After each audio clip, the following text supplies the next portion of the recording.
All right. I think we're up.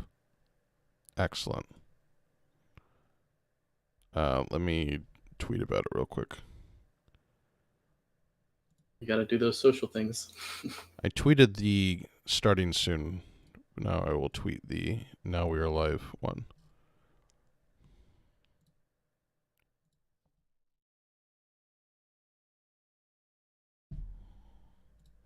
All right.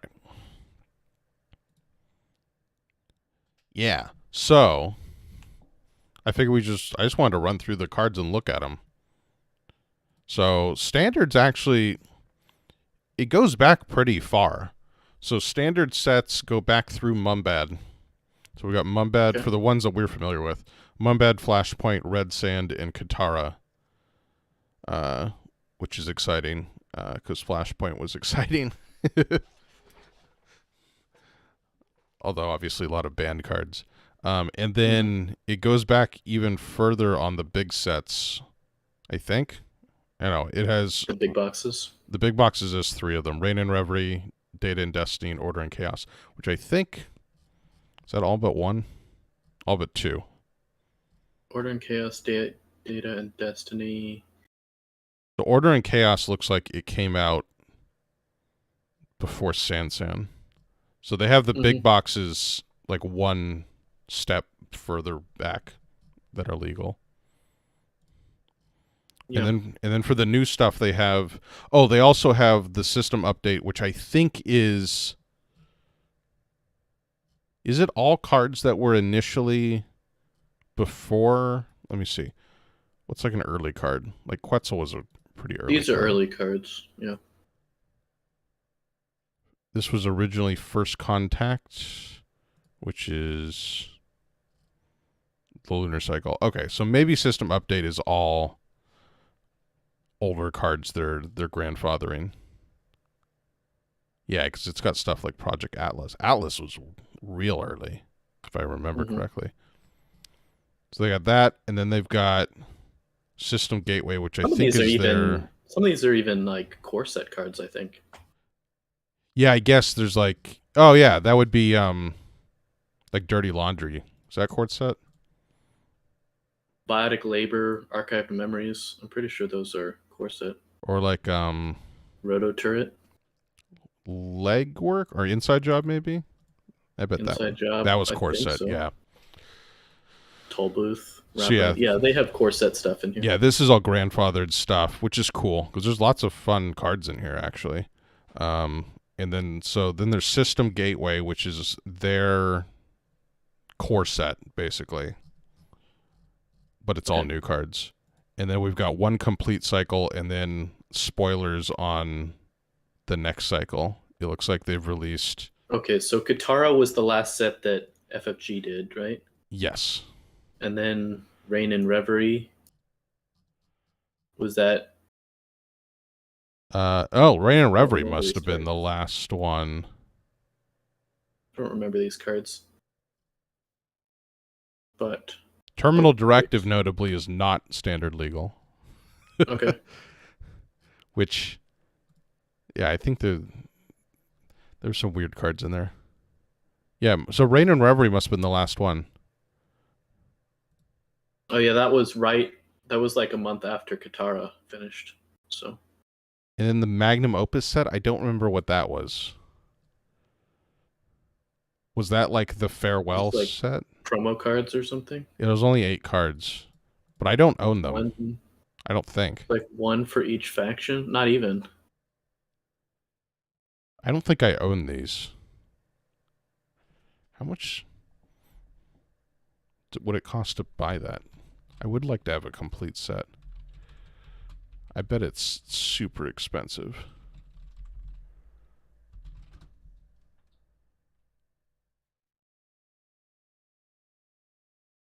Oh, NISEI reprinted them. Okay. Oh, there's a Magnum Opus reprint. Yeah. Okay, so I can get it. So going up, there's a System Core 2019. Oh, that's right. That's right. Magnum Opus was tournament winner cards that they designed. Oh, tournament winner designs. Okay. Yeah. Okay. Anyways, and then System Core 2019 is no longer standard legal. Okay, this is old cards. I think that's when they just took Fantasy Flight cards and this looks like made a new basically. core set, but with no new cards. I think that was the first thing they did. They're like, here, we're just going to redesign the core set. Yeah. But that's no longer relevant. So yeah. All right, and then Ashes is the set, the cycle they did. Was the first cycle that's complete, and then Borealis is the one that is coming out. Like, these cards were released like 5 days ago.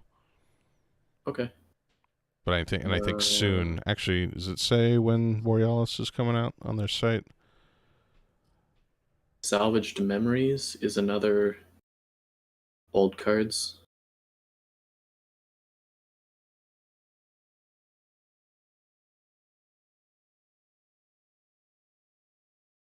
Booster pack.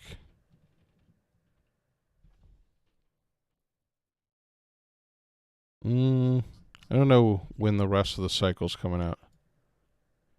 Anyways, let's look at I want to first run through the system update. I was looking at it right before streaming. There's some really cool cards they carried through.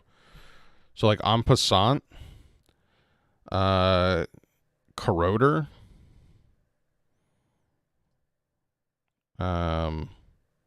the identities they've kept are pretty, from what I remember, fairly mediocre. Not mediocre, but they weren't like the superpower identities. Like Kit or Ken. Although they kept PE. Personal Evolution is still around. With House of NISEI and NISEI. Borealis, System Update, System Gateway, Magnum Opus Reprint. And the Ashes cycle. Those are all the new stuff. Or System Gateway is the reprint. Or the System Update is old cards. A System Update is old cards. System Gateway is their new core set. Okay.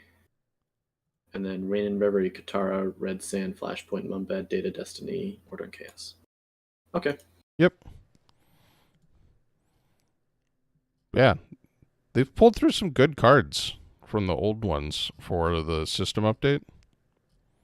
So where do you want to start? With system update? Or yeah, I don't want to go card by card, but let's just, I don't know, if anything stands out to you. They kept a lot of the power, like, breakers.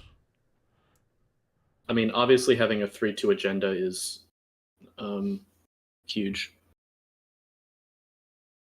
Yeah. So, Vitruvius...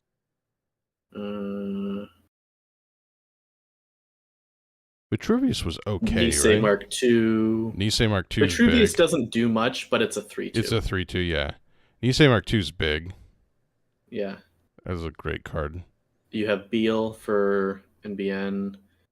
You have Atlas and Hostile Takeover for Wayland. Yeah, that's really good. Oh, and Oaktown. And Oaktown's good. Yeah. Oaktown's solid for sure. Oh, and Archer's still around. Yeah, they brought in a lot of this is like staple stuff. Like stuff. Punitive, Counter-Strike. You've got some of the normal things. Pad, Enigma. Toll Booth. You've got your basic breakers. Some of the original viruses. Yeah, some of the original breakers like Corroder. Corroder and Mimic. Yeah. Yep. The run events. Sneak Door Beta, that's fun. Yeah, so I don't know, it makes my Steve Cambridge Master Grifter. Interesting. What set was he in? I never played with him. Oh, he was in Terminal Directive. Oh, okay, so they brought him in. Ken He's Tenma. Weird. Ken's always gotta go around. fast. Ken, poor Ken. I feel like they always tried to make Ken like, a tier 1 identity, but it never really happened. He was always like, But he's there was always always a solid B tier. He's got that Yeah. extra influence. And you want to do run events, so he's there. You have Kit, which is the transform gates. Yeah, transforming the code Isla gates. Rahim. Is that Shaper Isla Rahim? Is that the terminal directive? I think so. Yes. She was set fun. aside 6 cards. I think I played with her. Yeah, you did a deck with her. I remember that. Yeah. She was cool. I think I did a deck with her with what's that what's the Sunny console? Security Nexus. Mm-hmm. I think I did a Shaper Security Nexus build with Isla, so I could get the cards I needed to get my rig up quicker. It worked out all right. Yeah. Anyways, Still have Earthrise for runner draw, Dirty Laundry. Okay. Yeah, it's got a lot of the staples in there, which is a lot of the good cards that you wanted to use from the early sets. What's the Jinteki PE? All right. Yeah, the classic. Was that core set? That was the core set, Jinteki. And then Near Earth Hub. Architects of Tomorrow. You played around with the Near Earth Hub, right? NEH? Yeah. Yeah, that was the original, go wide deck. Yeah, before controlling the message. Yeah.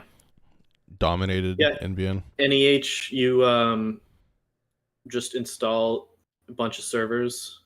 You're drawing 2 cards a turn. Mm-hmm. It's good stuff. And then you install a bunch of assets. This is original assets, or one of the asset spams. You always had RP and the Wayland one, Gagarin. I think they banned Wayland asset spam to death. Really? I just played against. I played against it on Jinteki, but I don't know what format I was in. I thought they were. There's a lot more runner. There's a lot more corp bans. Yeah. So let's see here. I'm trying to remember some of these cards. Fairchild 3 is banned. Huh. Oh, they banned Potential Unleashed. PU. That was a fun deck. Like Mumbad City Hall was part of that asset spam, right? In Museum of History. Museum of History was the broken thing. I remember that. Yeah. Name. Oh, they banned Titan. No. Titan Transnational. The one deck I ever made that was actually good. And they banned it. Actually, I think there's a good number of likes. I think it's actually still one of the top Titan decks. Let's see here. If I go to deck lists, let's see. If I search for Titan, how popular was my Titan deck? How do I sort by number of likes? Let's do that. Okay, maybe it wasn't that popular.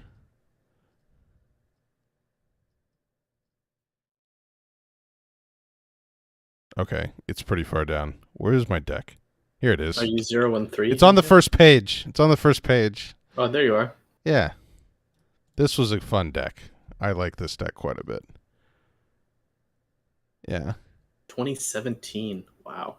That feels so long ago. That was 5 years ago. This was a good deck. Yeah. Because I had the one copy of Boom. In some, like so you're making it was run, like there was like a balance. whisper of a kill threat, and it worked so well at that tournament. Where I think like round 1, someone saw the Boom somehow and didn't trash it. I don't remember. Someone saw it and then they just got super paranoid, and I was able to fast advance out. Someone in the chat saying Borealis release date has not been announced. That's good, so I can get used to all the other cards I don't know yet. Yeah. And then I just fast advance. It could have been refined, but that was a fun deck. Anyways, Titan's Band. Violet level clearance. That was in the Wayland deck, right? I think I got a top 3 finish with my NEH deck at one point. That was my best performing deck. Yeah, I think that sounds about right. Anyways, good cards. All right, let's look at the new stuff. All right, where do you want to go? Let's just go in order. So System Gateway. System Gateway. Should we do this like by type? Like to go through the identities first, and then I guess we can go by faction. You want to do it by faction? Let's do it by faction because there's synergies and such. All right. All right. So the identity. Oh, Anarch. Oh, where do you want to start? You want to do Corp or? That's fine. I had Corp at the top of my list. So. Okay, let's do Corp. All right. So. HB, you've got Precision Design. +1 hand size, small deck. Whenever you score an agenda. From Archives HQ. That's kind of cool. I guess that's got to be a fast advance then, right? You play Biotic Labor and then you get it back. Yeah, you could do that. Or just pull like your econ back, and then you can operate with slightly fewer econ cards, maybe. To get down to 40. That could be. Yeah, that seems solid. Let's see. Oh, looks like everyone gets It could be a little finicky because it requires you to score agendas. But I think there's some synergies you could look for. Yeah, and HB usually likes big agendas. So, I don't know. Maybe there's a little agenda thing in here. Anyways, looks like they gave every Corp a 3/2, which is fun. There's a luminal transubstantiation. Oh, that's good. 1 per deck. 1 per deck, but you get 3 clicks when you score it. So then you get to score this, and then you play all your econ to get back up. Or you score this, and then you install Advance, a 5/3. Oh, sure. Right, you can like compress scoring windows down. Or not compress them, but you can utilize scoring windows twice over, perhaps. That's fun. I like that. We had a campaign, Nico campaign, cost 2. Seems fine. You get a card at the end? Seems good, actually. Seems good. Yeah, that's good numbers, right? Net 7 and a card? In 3 turns, yeah. I mean, Maryland is 6 for 2, right? Or is it 8 for 2? I think it's 8. It's 8 for 2, and then you shuffle it back into your deck. Yeah. This one is 9 for 2, and you get a card instead of shuffling it. I like it. Yeah, seems good. Seems solid. Ice. We got a Sentry. More Bioroids. A big old Bioroid Sentry. The runner can click through. Trash a card. Install a card. The runner cannot steal or trash Corp cards. Oh, so you could do like some kind of brain damage thing. Maybe. I guess that would play into some kind of brain damage-y... Yoni deck? Yeah, I don't know. I don't know. I feel like it's meant to be specialized. Then we got a 6 strength barrier Bioroid. And also installing ice from HQ or archives. But that's specifically inside. ice. Installs Correct. ice inside, ignoring all costs. Oh. The sentries install a card. And then 2 in the runs. That one I like. Those are expensive, but they're expensive, Brand seems more broadly useful. Yeah, I think Ansel, you need something else going on. That's certainly trying to fit Brand into is just something. like a big taxing ice. Yeah. Trying to think, what are like the other... Yeah, I think it's in line with other Okay. bioroids. Seamless launch is a fast advance sort of thing. That you did not install this turn. Or I guess, is that fast advance if you install it and then advance it 4 times the next turn? Not really, but kind of. Push. Okay. Cycle some cards. That's cool. And Yeah. taxing upgrade. Sprint's fine. And then what is... Okay, so it goes along with the bioroid thing. You're trying to drain their clicks. That actually seems really good. The skunk works.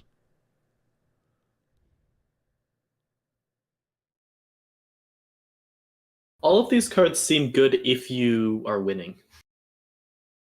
You think they're win more? I think skunk works is actually a really good upgrade. I do too. I'm just saying...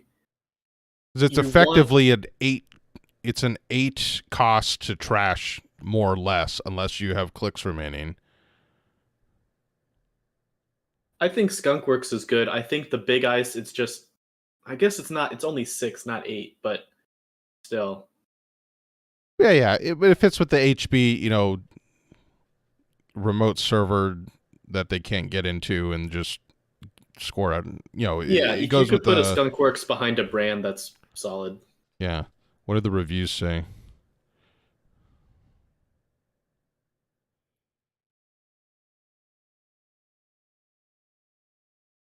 Oh,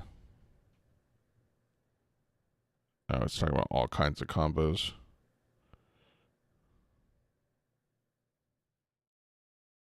But yeah, it complements Bioroid defense. Yeah. That's cool. All right, solid stuff for HB. I like those kind of slow roll decks. Wait, what's that archetype called? Where you just build servers and score?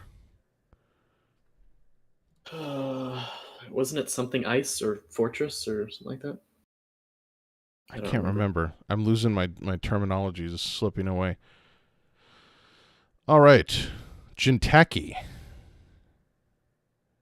Restoring Humanity, another small size deck. When your discard phase ends, if there's a face down card in archives, gain a credit? That's weird. So you want to presumably and discard, and then you're traps that fire out of them. archives? There weren't many of those, right? Yeah, not many. But if you could... Trickle credit. Do they include some? Let's see. No, that has to be installed.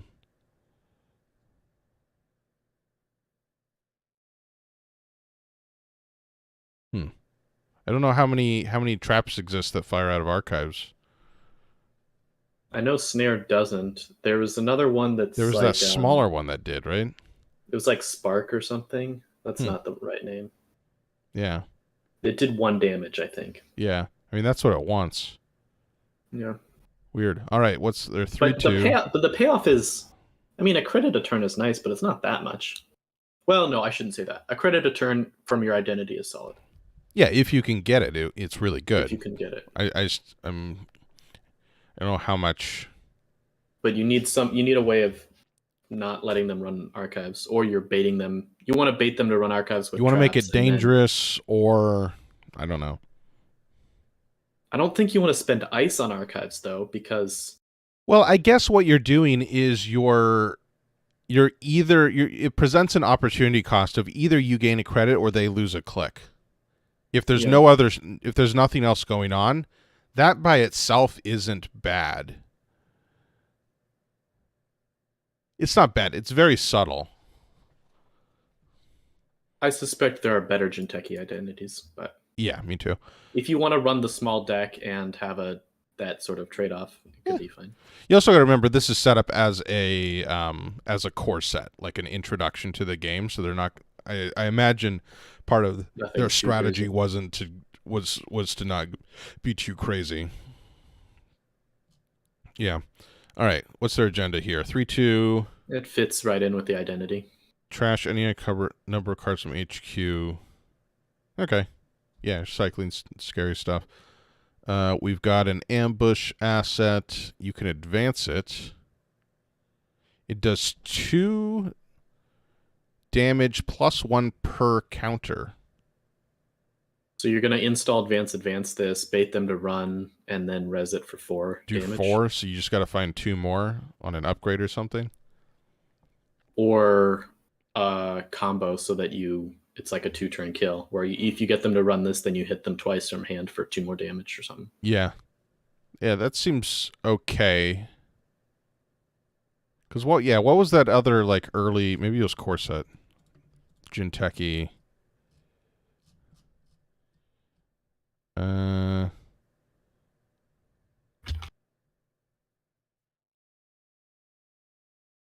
Oh, Junebug. Yeah, so it's kind of like Junebug. Mm-hmm. Junebug was you pay a credit when they access it, and it's 2 damage per advancement token. Okay, it's definitely priced off of Junebug. And Junebug was fine, if I remember correctly. Yeah, it was fine. It fit into that specific type of deck, but it wasn't a ubiquitous card. Yeah, the Cypher is slightly better. Yeah. You don't have to pay the credit. It's a 2 cost to trash instead of 0 for Junebug. And if it's advanced twice, it does the same thing. But if it's not advanced at all, it's better. Yeah, it's a better floor. And it starts getting worse if you advance it past twice, which you're not really going to do. Well, maybe. You'd have to really be in their head to advance it more than twice and get them to run it. Right, yeah. So, okay. It's probably all right then. Ice, we've got a code gate. Whoa, do 1 net damage if you trash a card with a printed play or install cost that is an odd number and the run. Huh? Wait, is this... No, the asset is not... What a weird card.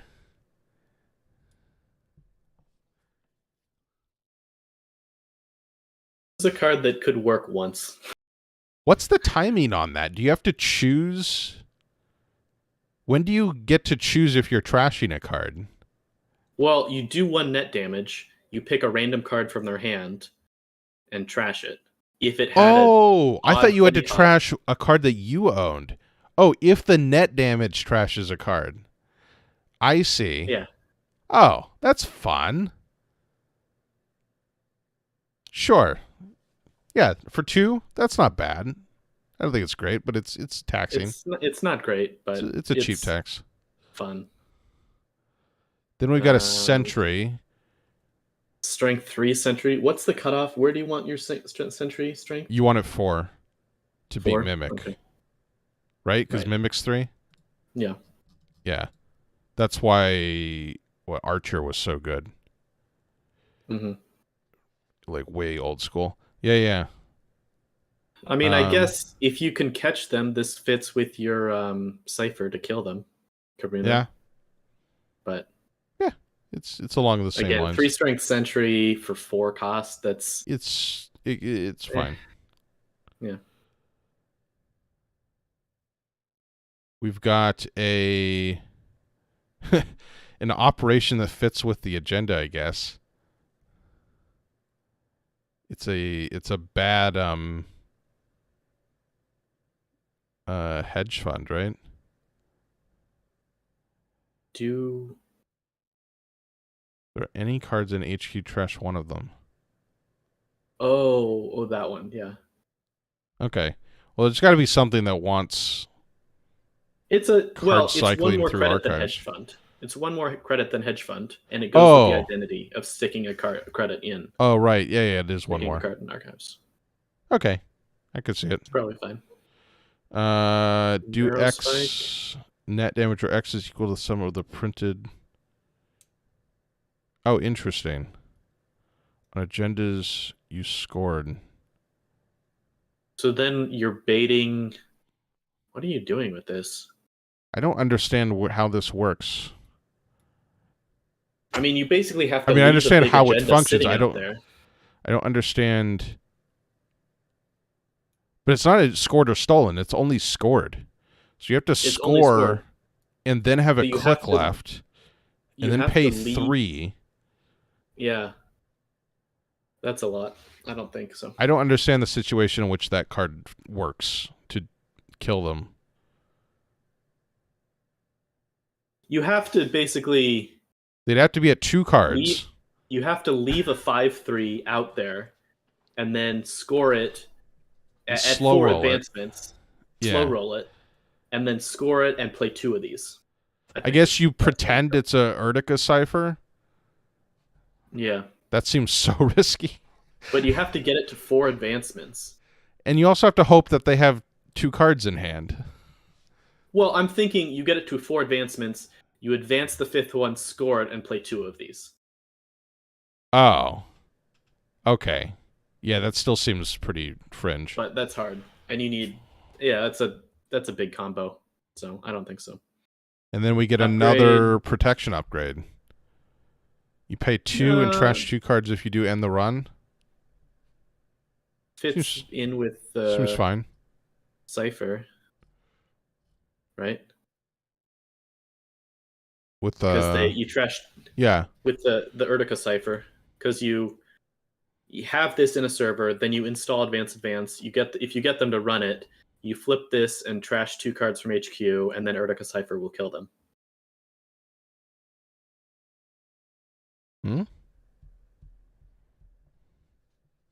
Oh, wait. No, from HQ. This ends the run. Oh, okay. No, it's just a defense. It's just a defense. You're thinking of the so grip. You stick this at the bottom of your taxing server, bait them to run, and then you flip this. Seems okay. Seems fine. It could be good. I assume there's one of these in every... I mean, upgrades that end the run can be useful, certainly. Yeah, there's each of the... There's a whole cycle for them, so everyone gets a... Oh, no, the next 2 don't end the run, but it makes sense for those 2. All right, NBN, what do we got? Reality Plus. The first time each turn the runner takes a tag, gain 2 credits or draw 2 cards. Sure. Yeah. Seems good. Seems solid. You want a tag? A 3/2 that tags the runner. Yep. When stolen also. That's real good. That's actually really good. Yeah. And what else we got? Unique asset. Is that what that's called with the diamond? Unique? I forget the terminology on that. Oh, I think so. Yeah. Draw 2 cards. Oh, it's Baby Jackson. Yeah, Baby Jackson. Okay. Cool.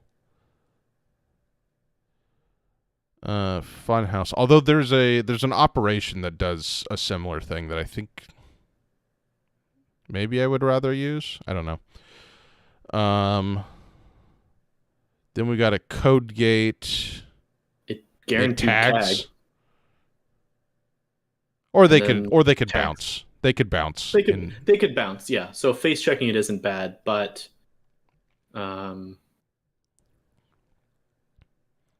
they can't break that. So to get through, they have to take a tag. Yeah. Yeah. Okay, cool. And then tags. And then a really nice gear check barrier. Yeah. So when it reses, it gives a tag, and then it gear checks. 2 costs for 1 is fine. Yeah. I Yeah, like I like I that like one. that ping. That's good. It's good theming too. Ping is fun. All right. Then we got a operation. Oh wait. Resolve. It's an econ thing. You get 3 credits or 3 cards. If the runner's tagged, you get both. Love it. Yep. I actually really like that. And then public trail. It's like a trace 8 for 1 tag. It's like a hard hitting news trace 8, but only 1 tag. Although hard hitting news is still legal, so I think you'd just rather play hard hitting news. oh for sure. I mean, the only downside to hard hitting news is that it's your It ends the last. turn. It ends the Yeah. turn. So I So guess this is their version of C Source, which I don't think, which I know is not legal anymore. In C Source, this makes sense. C Source was like too cheap and easy. This is, you got to have 4 credits. Yeah, so they've increased you're the cost of tagging, of being able to tag it and then do something in the same turn. which is good. So I guess the ideal scenario is you bait them to run, they get a tag from the run, or at least one more tag than they can handle with some of those ice, right? Mm-hmm. And then the next turn you play this and boom, right? For 2 tags. Yeah, or I'm curious to see in Ashes if they have any more single tag punishment. I know of the cards because the deck I built was going for tagging punishment. Boom, I think, was the only one I found that really killed. The other stuff was like returning programs to the grip and stuff like that. So there's some annoyances with single tags.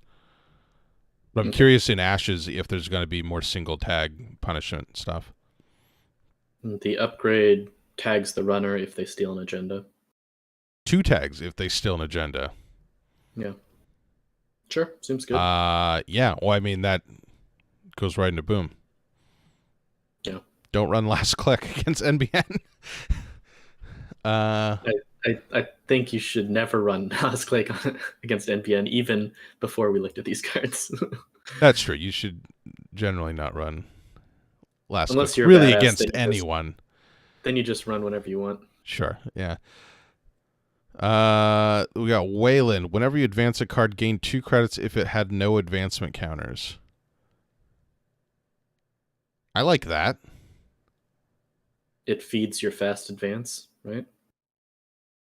Yeah, it keeps scoring windows open. And Wayland also, I think, especially in some of those later sets like Katara, if I remember correctly, it had a lot of advanceable assets. Right. Or I guess, well, the dream of advanceable ice. But Oh yeah, we'll see if they got that. All right. whenever you advance a card, yeah, that seems interesting. Yeah, I could see that. It's if you're advancing, if you have a bunch of stuff you want to advance, it's a credit every turn. Or you build some kind of weird Wayland trap deck with some Jinteki advanceable trap stuff, and you just like press X'd it out. You just used to advance everything once and get the credits, and then score stuff. Score some 4-2s. I don't know. Maybe. Okay. That's when you got to admit that's some fun sounding jank though. At the very least. Oh, I'm always down for jank. I just don't think it's the work, advance everything once deck.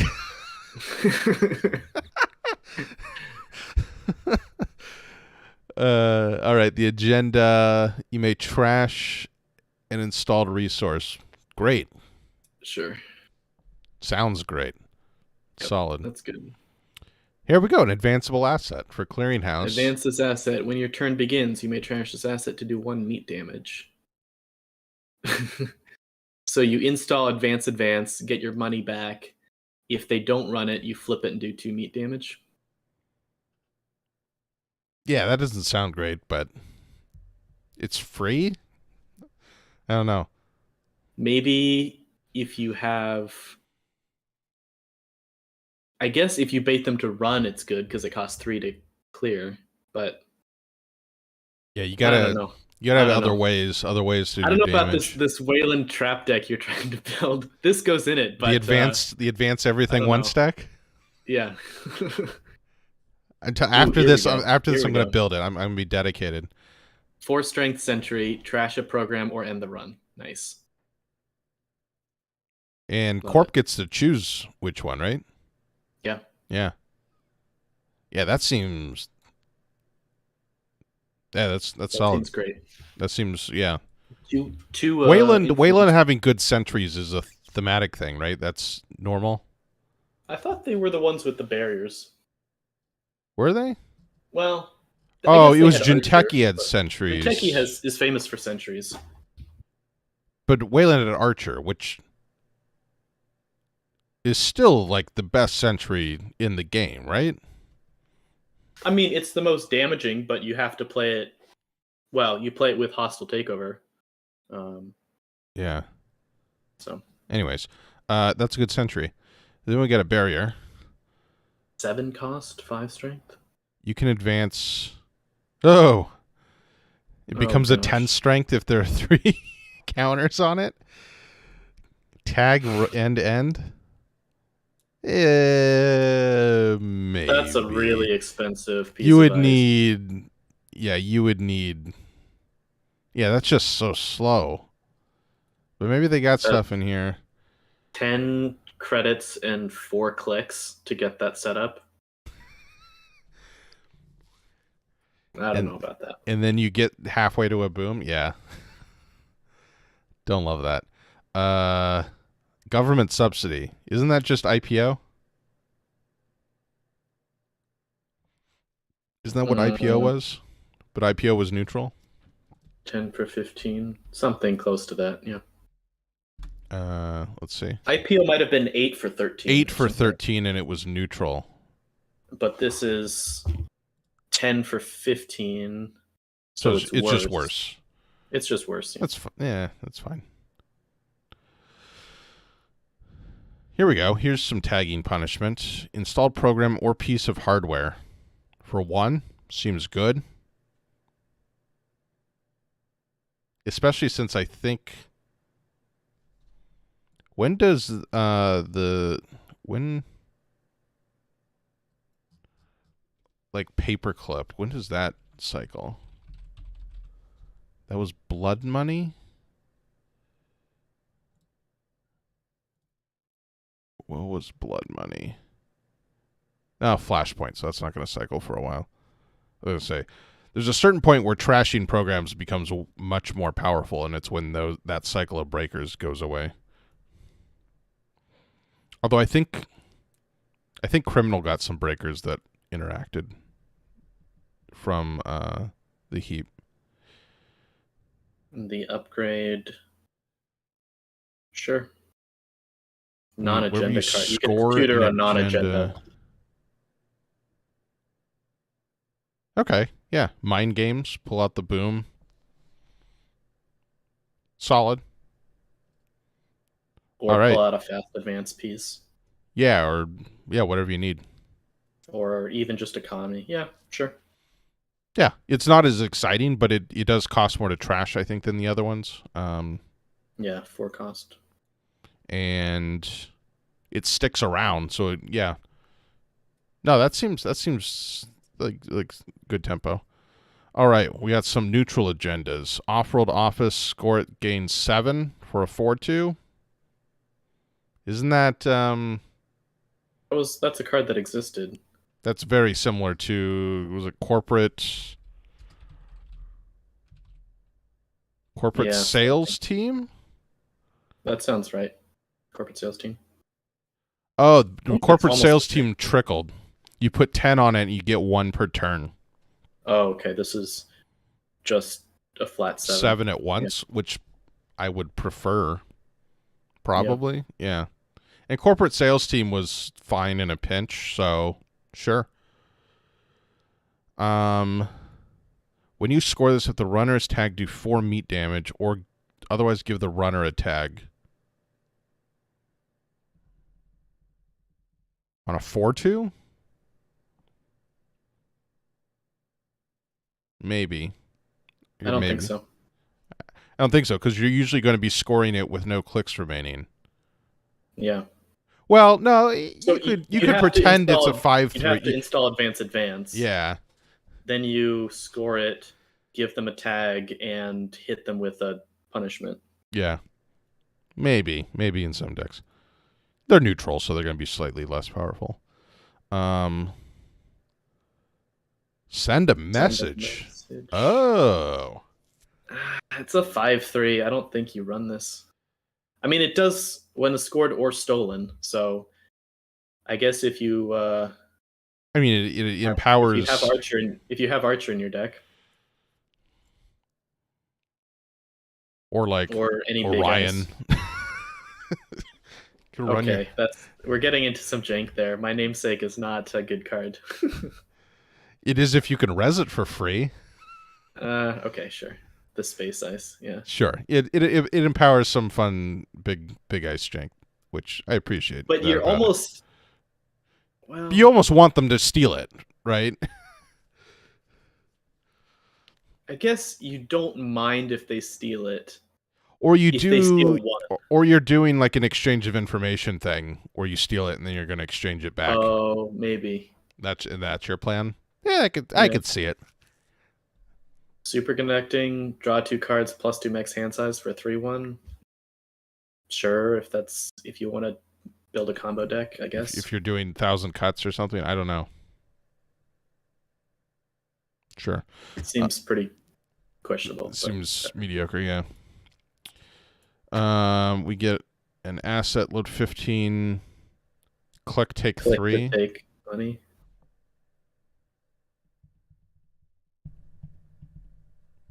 Seems fine. It's economy. Seems okay. Not super exciting. Yeah, we got a decent gear check barrier. It's a 4 strength for 3 if it's in a remote server. Yeah, it's fine. Tithe. Nice. Love it. Love the theming on that. Yeah. How good is it? It's actually not bad. Because it's 1 cost and it's going to cost them 2 to get through it, or you get your money back. Yeah. Seems fine. Seems decent. It's neutral pop-up window. I'd rather have pop-up window, all else equal, but if you're not going to splash for it, sure. But this is a Sentry that does net damage. Right? Right. Pop-up. Well, what I'm saying is I think all else equal, I would prefer to gain a credit than give them 1 net damage. Because pop-up window, you get a credit, and then they lose 1. Oh, wait, I'm sorry. They don't lose a credit. You gain a credit, and they do 1 net. Oh, so the difference is either they take a net damage or they lose a credit. In which case, I like this better. I think this is a nice card. I think it's nice, yeah. If you want something to serve that purpose. We get a 2 cost 0 strength code gate, loses 3. Yeah, maybe. It's a gear check. If you're in a taxing deck, maybe. Hedge fund. Oh, hey, hedge fund. It's back. And then, there's these 2 nothing identities for their like suggested infinity. I think it comes with like a suggested starter deck, and those are the. Oh yeah, okay. Those are the 2 they use. All right, runner stuff. Anarch, let's go. It's a Gmod. Trash all the things. That dude works out. Look at that. Also, is he really hairy, or is that like wires? I don't want to look at that art too closely. All right, what does he do? It's a tattoo, isn't it? The hairy stuff on his shoulder? Oh, on his shoulder? You gotta look closer. Oh. I don't know. I'm gonna go with hair. You're gonna go with hair? Okay. The first time you trash a card, you are accessing gain 1 and draw a card. Trash all the things. Sure.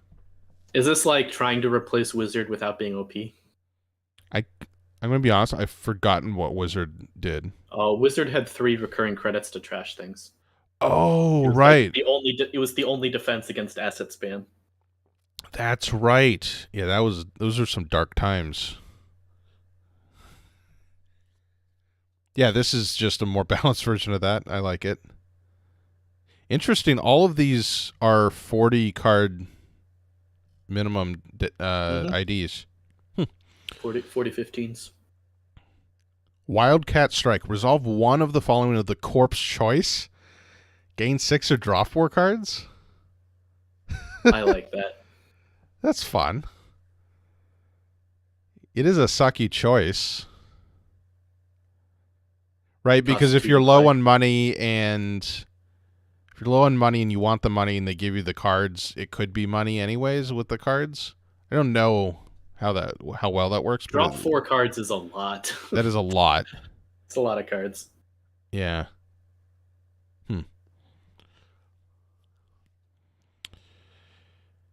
All right, we get to this person's console. Trash 2 cards from your grip to trash the thing you're accessing, and then you get a credit and a card back. Love it. Sure. 4 cost I don't think for it's 1 member? super strong, but I think it's fine. I like the idea of it. Yeah, I think it's a little too expensive. Maybe. 4 cost and trash 2 cards. I mean, any less would be... Anarch likes trashing cards. Also. Yeah, that's true. Yeah. Sure. Ooh, we get... Decoder? Oof, an expensive decoder. No, look above at the virus. We get, Oh, it's a 3 strength. a new virus. When you install and when your turn begins, put 1 counter, and it eats away at subroutines? Sure. It's certainly not as strong as viruses we've seen in the past that, like, eat ice, but those were typically considered overpowered. So you install it, you get 1, you give it a turn, next turn you get a 2, and then you run, break 2 subroutines, and access their thing. Sure. Yeah. All right, what the decoder, let's see. 4 for 3 strength. Ooh. Oh, man, that's like a specialized... Good at breaking low strength, 3 or less. Yeah, as soon as it's not 3 or less, it really sucks. Yeah. Well, you could get away with 4 strength. If it's a 5 strength, you're really bad shape. If it was a 4 strength, comparing to... It costs 4 to break 2 subroutines and 5 to break 4 subroutines. That's not bad. Okay, up to 4 strength, it's okay. Yeah. I'm just thinking... aren't there some 5 strength Fairchild? That's the thing. There's Toll Booth. There's, like a 5 strength code gate is fairly common as like a big taxing ice or a big protecting ice. Yeah, you could only play this in the right meta, or you got to use viruses for those big code gates. Yeah. But it's a great anti-gear check ice. Yeah. Or small stuff. Okay. Yeah, I don't know if it ends up being run, but we got a similar thing with barriers, but cheaper. Well, Anarchists always have better fractors. Mm-hmm. Yeah, that's good, because barriers are typically either really weak or really strong. So as long as you have something to deal with, like a really strong barrier, this seems pretty good.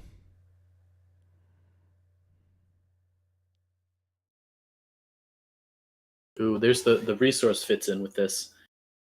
Add a virus counter when you install a virus program. So then you install and get 2 credit or 2 counters. Yeah. And what else we got? Leech just sucks out the strength of an ice. Oh, okay, so that fits. Yeah. The theme all fits together. Yeah, no, this all fits nicely. I can't tell if it's strong, but It's Okay. it's coherent.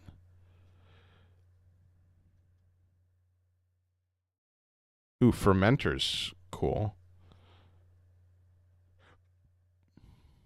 So it's a 1-cost program that on your next turn you could click and trash it for 4, and that Or only 6. increases. It's 6 if you have cookbook. Yeah, and then it just increases by 2. That might actually be sneaky good. Yeah, Costs some memory. But early in the game. yeah. Cool. So you bait the corp to purge. It's a push your luck thing. That's true. Yeah. How much can you get away with before the corp bites the bullet and I purges? forget what's the purge. Is purging just 3 clicks? Yeah. Yeah. That's fun. I like viruses, but yeah, they were always. It seemed like during Fantasy Flight's time, viruses were either stupid strong Useless or completely incredibly useless. overpowered. Yeah. Yeah. So this seems to be a way of trying to balance that out. All right, criminal. Sure, it wants runs. You get credits for runs. Whenever it ends, you may gain for each time you accessed a card during that run. So if you have a multi-access, you get multiple credits, right? Yeah. That's good. I like so you it. want to run centrals every turn. Yeah, that's what Crim wants to do. Mm-hmm. We're going to event search your stack for an icebreaker and reveal it.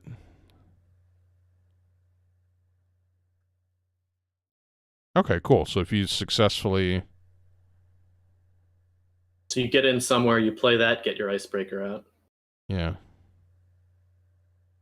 Cool. That's like, what was that card that used to do this? Yeah, there used to be a card like that. Yeah, it's a tutor, 0-cost tutor. Sure. Nice. Tread lightly is like a soft inside job type thing. Yeah. I like it. Mm-hmm. Here's your multi-access. Oh, but you can only have 1 installed. Which thing? The Docklands Pass. Docklands Pass. And it just gives you 1 additional card in HQ. Sure. You might want to just do that with run events, maybe? I don't know.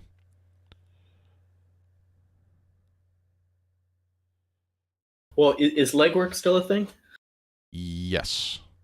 I mean, if you had this, legwork is access 4 cards in their HQ, right? Fair. Yeah.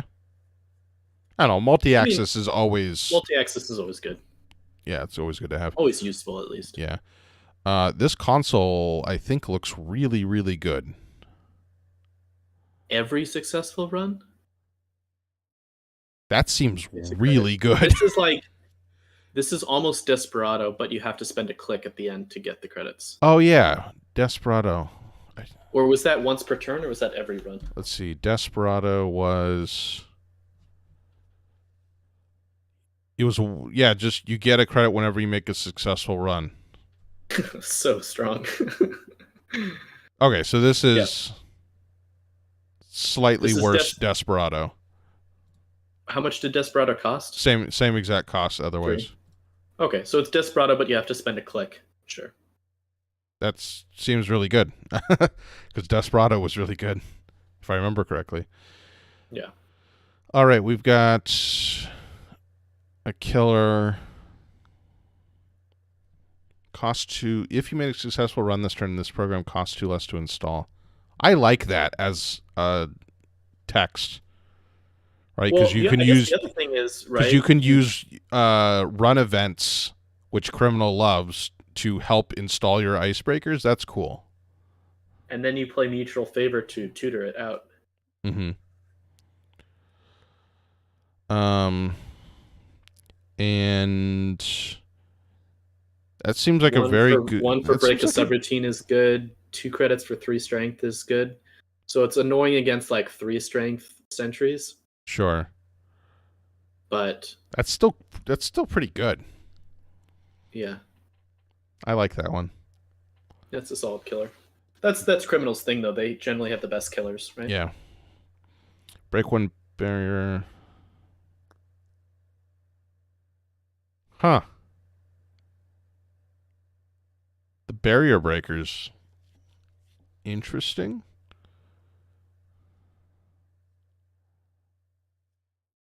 I don't know if I like that one as much. It is free. I guess if you want a cheap tractor, Yeah, maybe you have a and second. you're gonna run a bunch of times. Or maybe you run like you splash one paperclip, and then you have like two of these to supplement until you can find and get rid of the paperclip. I don't know. If you're gonna run multiple times, it becomes okay. Yeah. Ooh, there's a criminal virus here.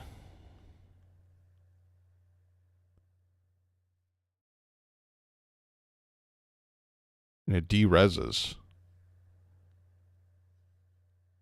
Whoa. Okay. So you stick this on the big ice, and then the corp has 2 turns to do something about it. Yeah. I kind of like that. Or at least, like a one of in case depending on the meta, right? If there's going to be Glacier, that's the term I was thinking of, right? Glacier decks. Glacier. Yeah. Glacier. Yeah. I was trying to think of like I half an hour ago. I could see this as a splash, like a piece that fits into it's your tech, right? It's yeah. If Glacier is going to be in there, it might work. And then we get an economy card. Oh, cool. So 5 costs for 12, and you get a run event basically based off of it. 5 costs to get 4 inside jobs, or not dirty laundries. Yeah. Without the run event trigger. Yeah, cool. Keyword. Seems fine. Sure. Tau. Whenever agenda is scored or stolen, you may swap 2 installed pieces of ice. Haha. Ice swapping. Ice swapping super fun. We get a cheap money event. Has to be your last click. Or it doesn't have to. It will be your last click for money. Cool.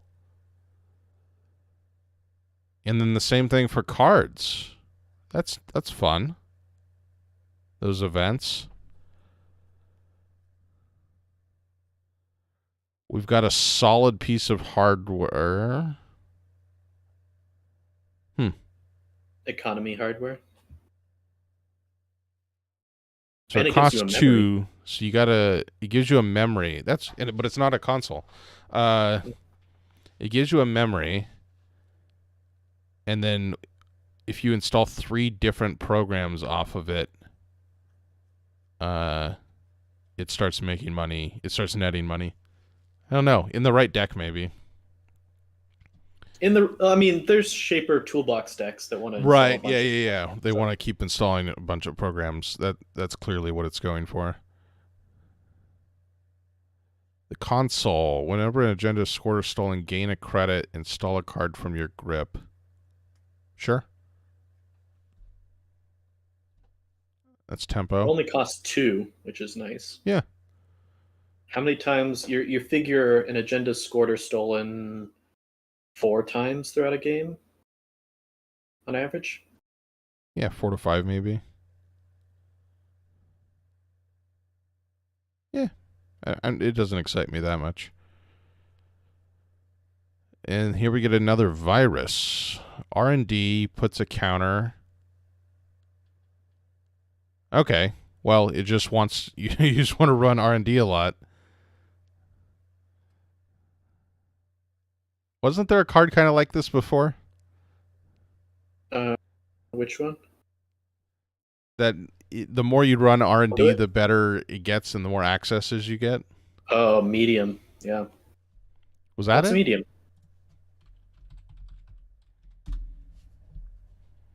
Kind of medium. Oh, yeah. Yeah, it is.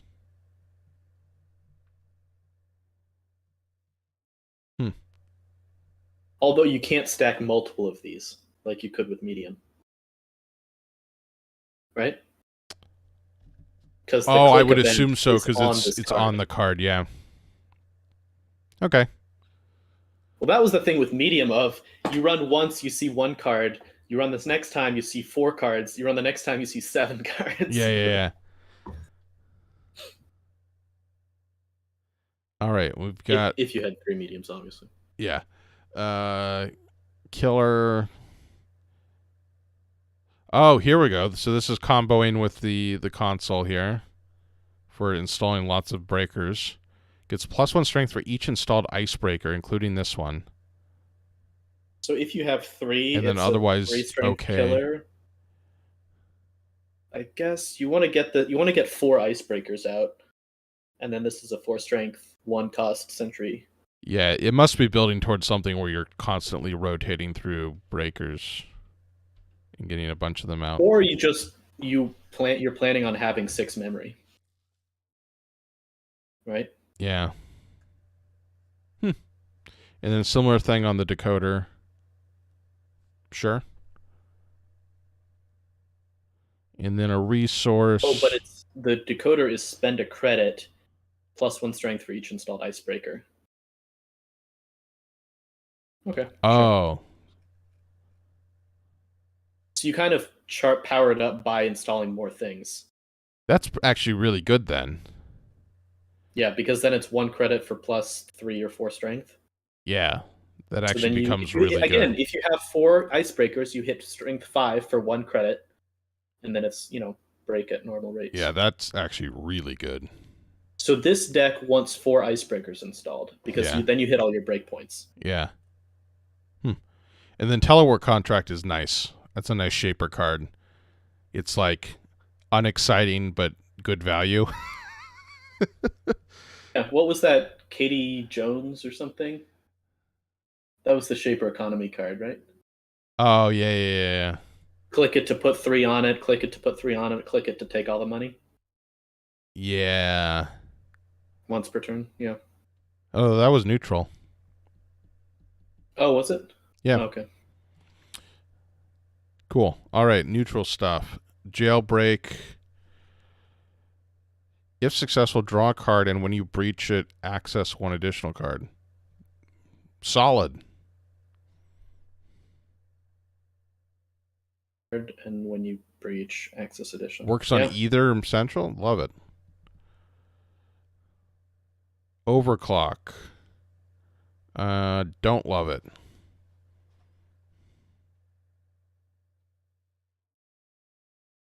It's just a really. I mean, maybe I don't see a situation where I run that unless it's just like I need something that gives me money, and that's what's left. I just have something that gives you credits rather than a good exchange rate on conditional credits. I guess the idea is that it lets you disrupt scoring windows where they think that you're too poor because it only costs 1. But even then, I mean, Sure gamble. Memory diamond. That's interesting. And hand size. Hand size. So you can slow roll out of boom territory. Fun. We get an AI. Costs 2 memory.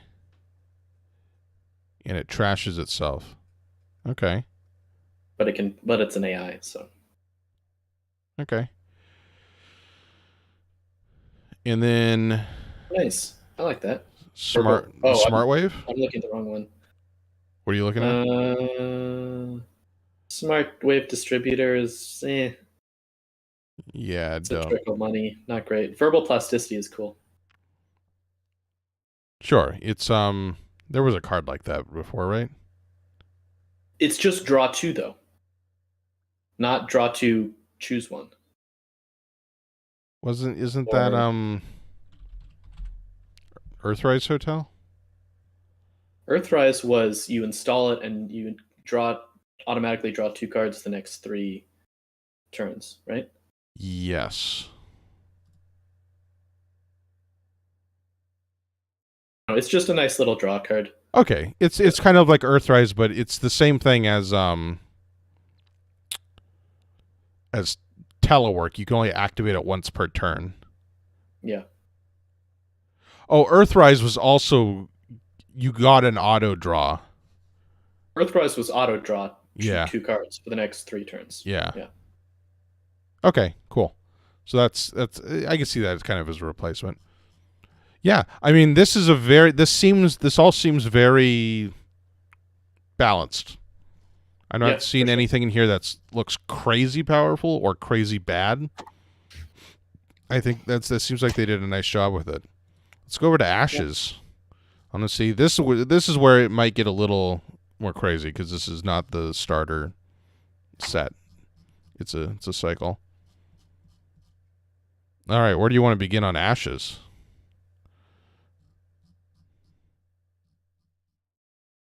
Start on Corp. I'm just trying to figure out how to sort this properly. Because it's giving me, it sorts it by faction, but it's in like a weird random order. Huh. Maybe if I do... No, that won't be what I want. Yeah, whatever. I'll just keep up. All right. Let's go Corp, sure. HB. All right, so no, there is an identity. Mirror Morph. Mirror Morph.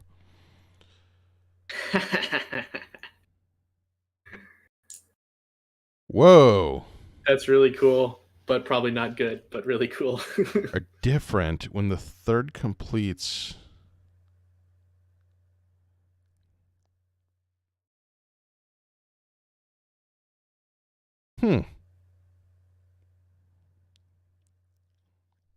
What in the world? Good, but it looks really cool.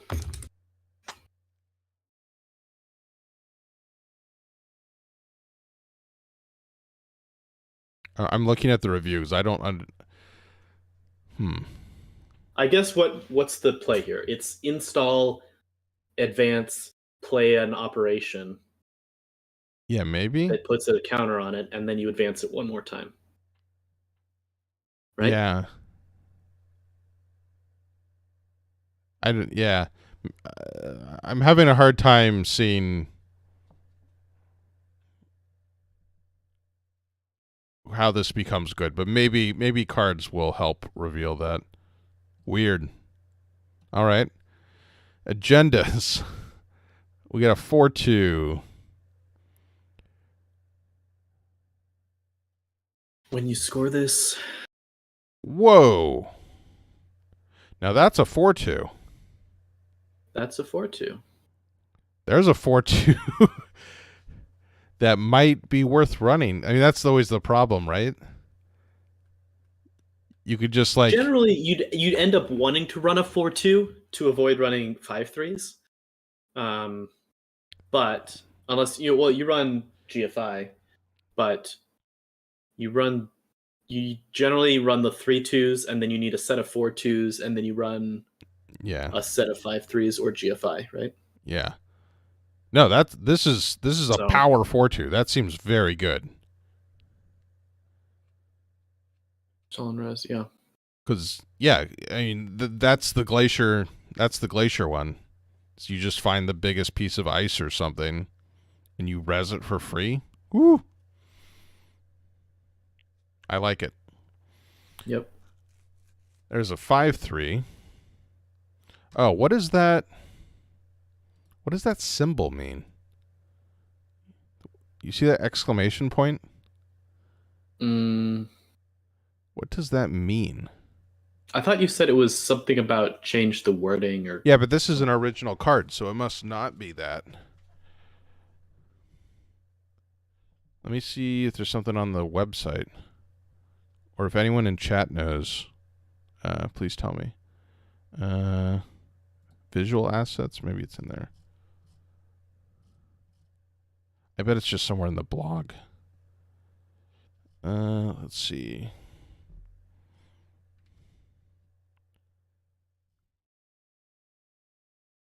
Oh, interesting. So if the runner steals it, they have to wait 4 turns for it to actually be worth agenda points. Hmm. So you can't end the game by stealing this. All right, I'm trying to find. Okay.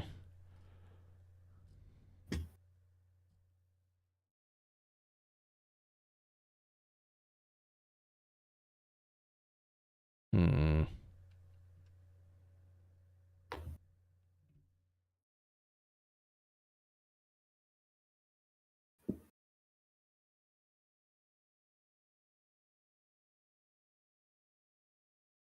Yeah, I'll have to look. I'll have to ask someone about what that means. Although, hold on, there was something about. Sorry, I was looking at a random blog post. Borealis has a new philosophy. I want to see this.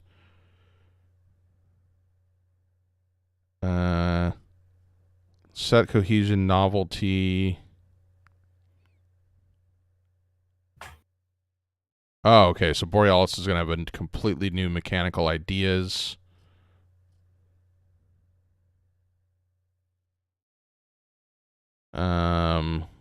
Keeping game length down. Interaction. Simplicity. Yeah. This is the person I talked to at PAX Unplugged, June, who's the lead designer. She really knows what she's doing, for sure. Yeah. Anyway, sorry, I got distracted there by that blog post. Yeah, I don't know what that means. When this would be added to the runner score area with 4 counters. Oh, cool. Yeah, no, that's fun. I mean, you would, I think, almost always rather have GFI. That's interesting. I guess it saves the influence. But Yeah. Because if you're running a bunch of 5/3s, you're probably glaciering and not going to win in 4 turns anyways. I don't know. I'd love to test that one. All right. Mega Prix Qualifier. If there's another copy of it in either player's score area when you score it, it becomes a 3/2.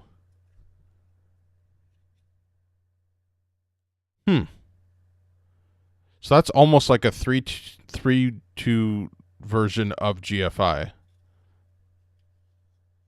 Weird. this one, you want the runner to steal one. Yeah. And then it becomes a GFI, except it doesn't count towards the number of points in your deck. So it doesn't help you. It doesn't help you reduce density. Yeah, I don't know. That seems finicky.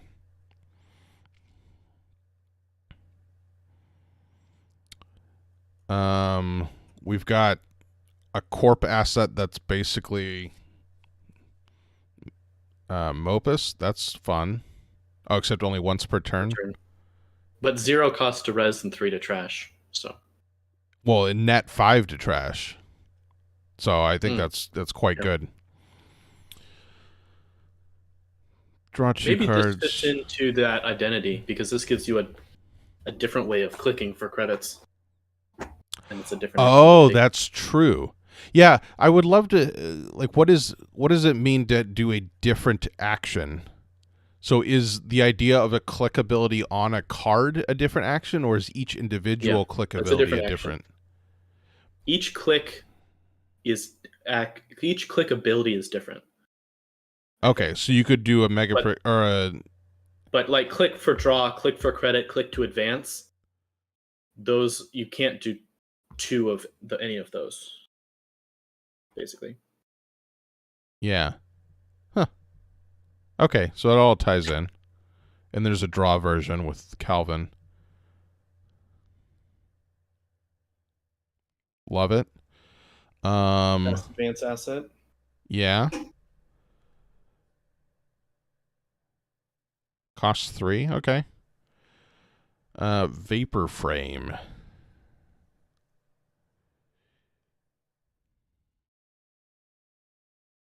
I guess with the Bass, you stick it in your scoring server. If they run it, they have to pay 4 to trash it. So you tax them. Mm-hmm. If they don't run it, you flip it, You get your clicks and then get your click, and fast then advance you in that server. Do your 3-2 in that server. Yeah. Mm-hmm. I think that's good stuff.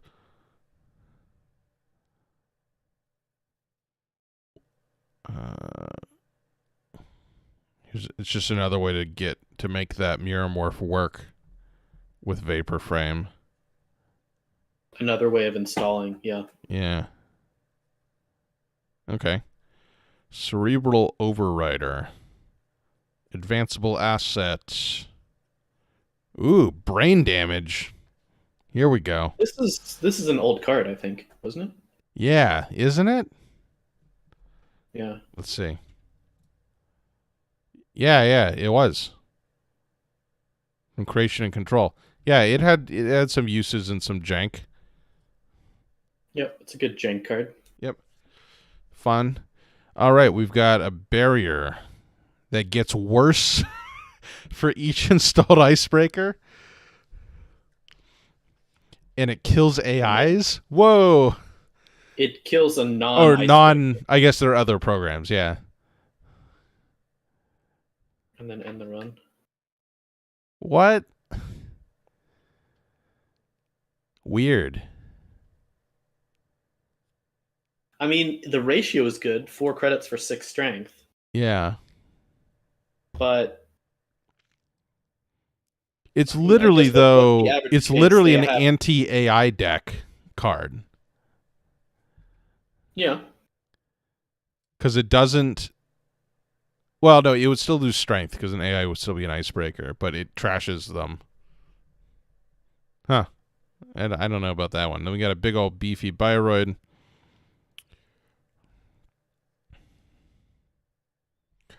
Whoa. Lose a click, break 1 subroutine. The corp gets a click their next turn?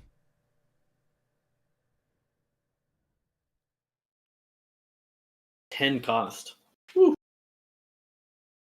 I mean, for a 10 cost ice, that one actually seems maybe playable. 7 strength Sentry? There's no way someone's breaking that. So you're getting a click or 2 brain damage. The subroutines are really good on this one. Yeah. I will say that much. And then every time they click through it, each click gives you a click.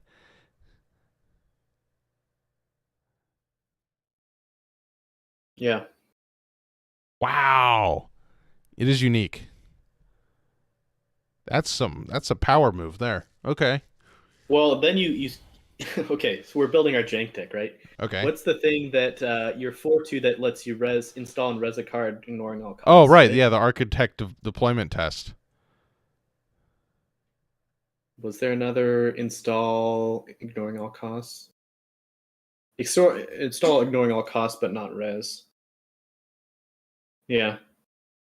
There's a fun combo there. There's a fun big old Bioroid Glacier deck somewhere in here that may or may not be good. Play this competitively because it's just too expensive, but you could try. It is really strong. It's really strong.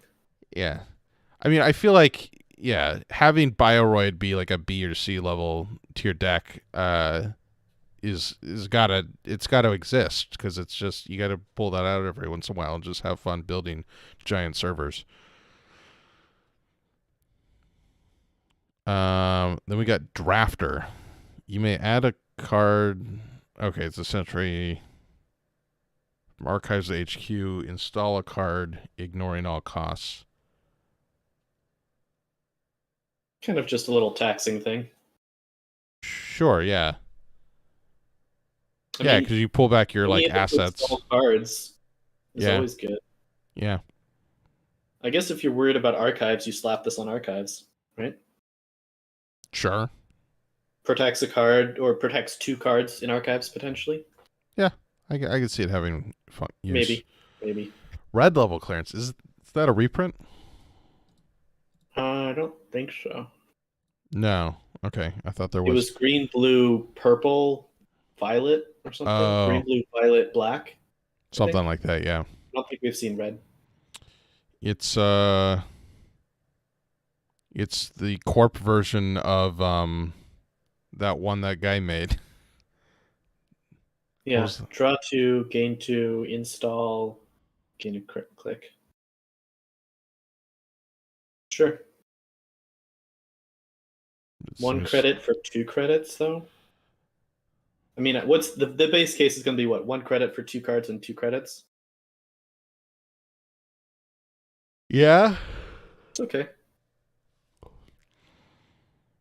Or no, or you pay 1 credit to. Oh no, it has to be a non-agenda. I was gonna say it was Doesn't kind it of help you pass advance? So no. All the clearances are like mildly fine. It seems to some of the they're all just tempo. Like they're solid to always have. Fully operational. Gain. This is a card that looks really fun and is probably really bad.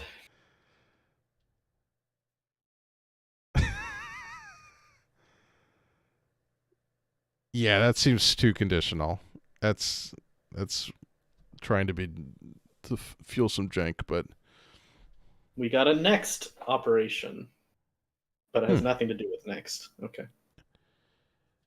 There's no active lockdown. What is a lockdown? The operation is not trash until your next turn Oh, begins. this is of type lockdown. It's a duration card. It's a Dominion duration. Okay. Oh yeah.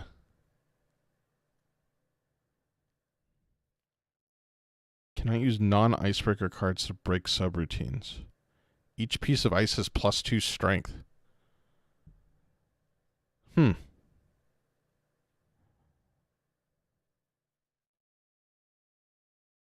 Does that mean they can't click bioroids? No, I'm pretty sure they can still click bioroids. Isn't that using a non-icebreaker to break a subroutine, though? Because you're using the bioroid to break the subroutine? Let me look at the notes here. Oh, there's a ruling. Can runner click through bioroids? No, bioroids are non-icebreaker cards. Okay, well, now it's much better. Yeah, so you play this, install advance in your server. You get an extra click from your identity, so you advance again. Then they have to pay to get through everything with credits. They can't click through your bioroids, which are generally higher strength and even more higher strength than this. I think this could be good. Yeah, and for a bioroid based deck, this could be really good. They got to pay it, and everything gets +2 strength. Huh. Yeah. I think that's good. This is a good card. That might be my favorite card I've seen yet. That's really cool. That's really cool. Gray Ops. Trace 7, remove an installed chip or virtual card. Well, that's tech if I ever saw it. I don't know what it's targeting, but yeah, I don't know what chip or virtual cards exist. I'll have to keep an eye out on that. An upgrade, an advanceable upgrade, or no, power counters. Wait, this is terrible. What in the world? What do you do with this?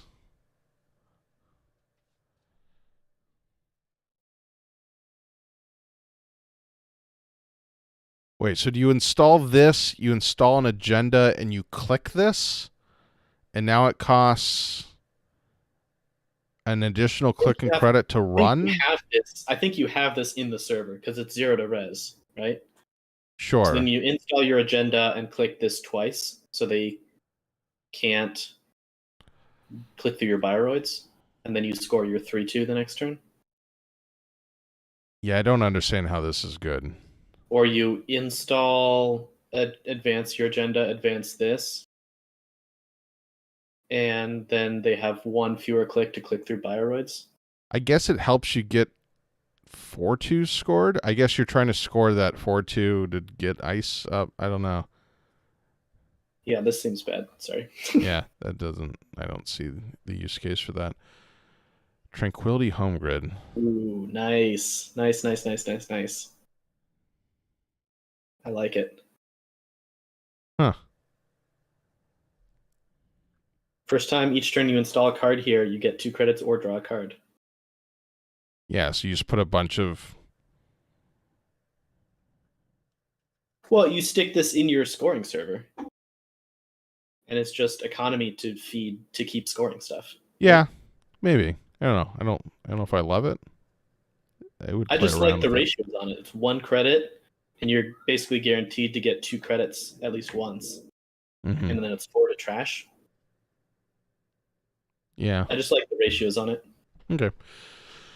All right, let's go to Jinteki. Hyobyu Institute. First time each turn you reveal a card, gain a credit. Click reveal a card from the grip at random or the top card of the stack. Okay, that's definitely got to be comboing with something else in here. Huh.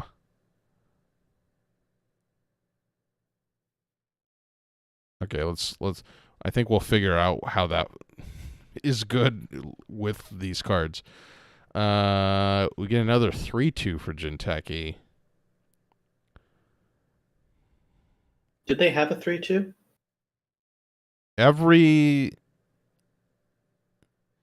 Every faction got a 3-2, but I think they're all unique, or one, one per deck.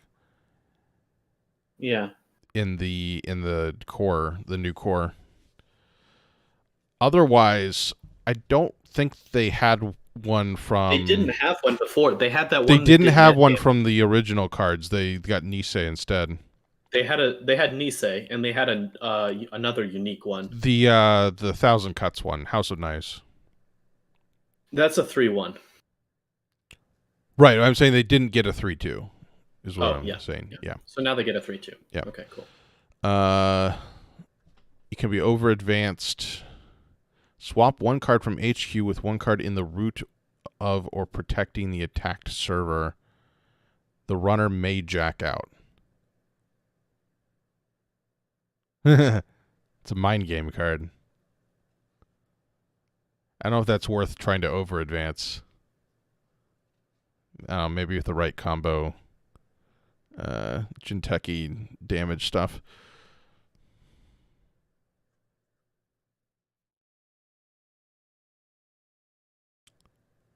When a player scores or steals Sting, do X net damage. X is the equal to the number of copies of Sting in the other player's score area plus 1.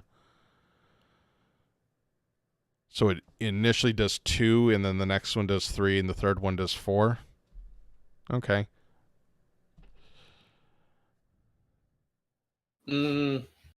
Well, no. Or does it not go into the score area until after the text resolves? No. It's not that, but it says it has to be in the other player's score area plus 1. So if I steal 1, it's 1, and then if you score 1, it would be 2. And then if I steal another 1, it would be 2. Okay. That's bad. Sorry. Well, I guess it's just 1 House net of damage Knives. to steal if you. It's House of Knives that will sometimes be 2. Sometimes be better and sometimes worse. Yeah. Okay. No, it'll always be 1. Well, House of Knives, you get the counter that you can use. Oh, right. It's always 1. Okay. I mean, it fits into the 1,000 Cuts thing. Yeah, it fits into that deck, but I don't think it's very strong. Some people like that deck. I've played it. It's fun. I just don't think it's strong. Yeah. Place 5 agenda counters on this. Reveal the top card of R&D. Draw 2 cards. Add 1 card from HQ to the top of R&D. So this is a reveal. So you reveal a card, which what does that do again? It gives you a credit. Okay. Yeah. So you show the runner what's on top. You then draw you draw it 2. and an additional one, and then you put one card from your hand back on top. Sure. Yeah, I mean that's that sets up traps for sure. Or it lets you hide agendas. Yeah. If you think. Or you play mind games and hide stuff or traps. Yeah, it does Jinteki stuff. Public health portal. Hey, look, an asset that fits into it. Reveal your top card and gain 2 credits. Oh, there you go. Hey. So the first time you do this, presumably you only get to do this once, right? You reveal the top card, you get 3 credits, and then they have to run and trash it. Yeah. Yeah, because it just becomes stupid if they don't trash it. Yeah. So I don't know, you try to protect it? I don't know. Because it doesn't... The first time you get nothing. Like it evens out. Yeah. Storgotic Resonator. The first time you trash a card... Each turn you trash from any location a card that matches the faction of the runner's identity. Place a power counter. And then it does net damage?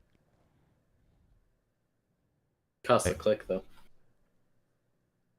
Yeah, again, that's fitting into... Yeah. There's got to be something that powers...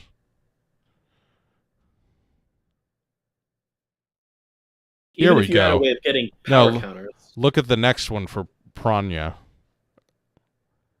Whenever you would do 1 or more damage, you may prevent 1 damage. If you do, place a power counter on this asset and gain 3 credits. Click, click. Do a net damage for each hosted power counter. Okay, that's what it's building towards. That's the payoff. Yeah. How long would it take to get 6 counters on here? You have to do 6 instances of net damage. So 3 stings and 3 trashes from Sargotic. Yeah, I mean, and then spend it. I don't know. But you get the money. Like, look at all the money you're getting. Yeah. Oh, true. You get money instead of. You get all the money, so it's it's fine either way. I don't think you're. I think it's only there for the threat that they eventually have to run and trash it, but it's actually an econ card. Yeah. That's actually interesting. I like Prana Condenser. I don't know if I like the other things, but I mean, yeah, that makes that's what the deck is about. That's the payoff card. Here we go. Sentry.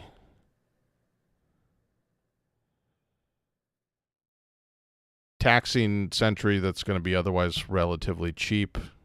That's a Jinteki Sentry, if I ever saw one. The text is fun.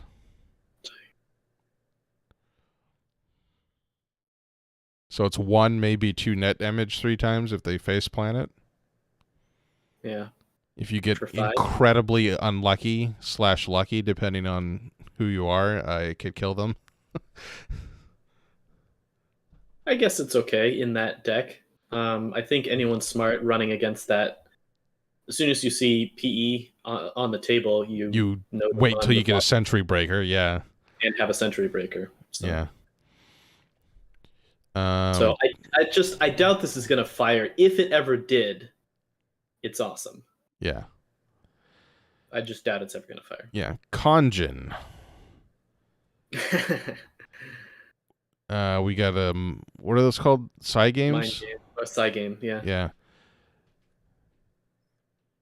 If you and the runner spent it different, you may force the runner to encounter another rezzed piece of ice.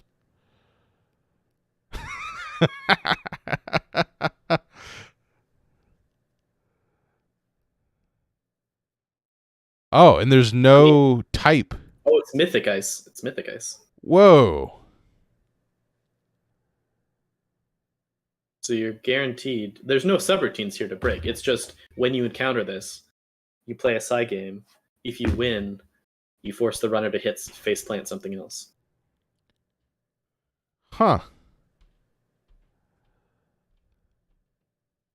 So it's essentially a 3-cost 1 tax. It's like a really bad pop-up window. Unless you can get a side game every once in a while win, you know.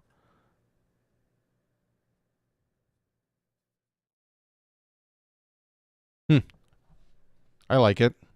I don't know if the numbers work out. Yeah. I guess if you have the right piece of ice res, you only need to win the side game once. So, you know, maybe you just tax them the 1 for the first time, and then you spend 1 and try to get them.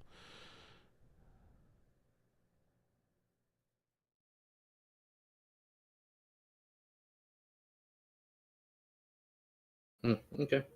Oh, wait, no. If you and the runner spent a different number of credits. You want to spend a different number. Yeah. Okay. So really what this is going to be is... It's taxing on you. Okay, no, it's not a tax in ice. It's only... Yeah, you spend an extra 1 to faceplant them into something. Yeah. Yeah, that's a little janky. Engram Flush. An incredibly cheap code gate. Choose a card type for whenever you reveal the grip with a subroutine, you may trash 1 revealed card of that type. Reveal the grip. Weird. That's like a different...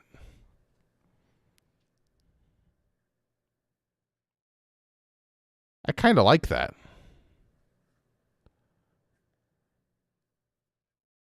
Right? Because if you had a 2/5 piece of ice that did net damage twice, you'd think that was okay. This one, maybe you don't get both damages, but you get to choose the type of card that gets trashed. So if they're, you know, still searching for programs, you could target programs, or you could target, like, if they're criminal, you target events, you know. Yeah. I don't know. Maybe. Yeah. Complete image. A gray ops, an expensive gray ops. It's a terminal. They have to have 3 points, and they had to have made a successful run. Name a card, then do 1 net damage. If you trash a copy of the named card, repeat? Name another card and do a net damage. So you're trying to snipe cards out of their hand. Named cards out of their hand. That seems expensive to snipe cards. That's... I guess maybe if you're revealing their hand and you know what they have. Yeah, it obviously... Okay, there must be other reveal stuff. That reveals the runner's hand. Yeah, we get another lockdown.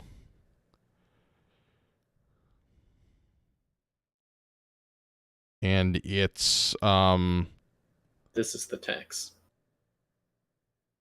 No, it's not.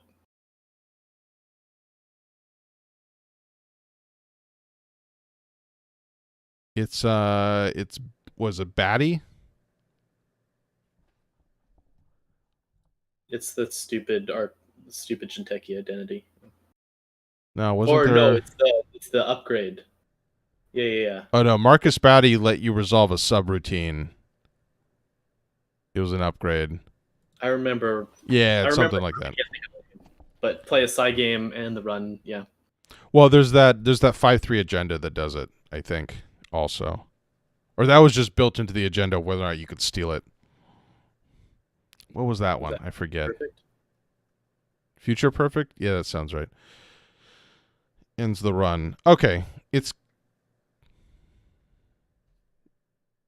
kind of like Marcus Batty. But they know it's active. So yeah, it's this like soft... It's this soft thing to help you score 5/3s. Weird. I don't know how those will function. Very interesting. It doesn't help you score 5-3 because you have to play it on the turn. That's true. you It want helps you score 4-2s, which I guess from a design perspective is actually really cool because 4-2s are always that awkward, in that awkward place. And these are like almost specifically designed to aid 4-2s. Yeah. Huh. All right. Kakrunimbo. A triple. Trash any number of cards from HQ. Turn all cards in archives face down. You may install one agenda, asset, or upgrade from archives in the root of a remote server and place 2 advancement counters on it. Huh. Nice.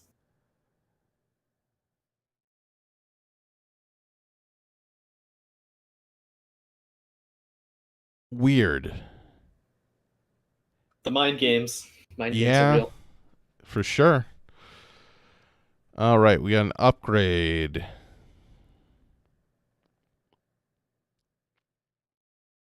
It shoves the runner to the outermost position of the server.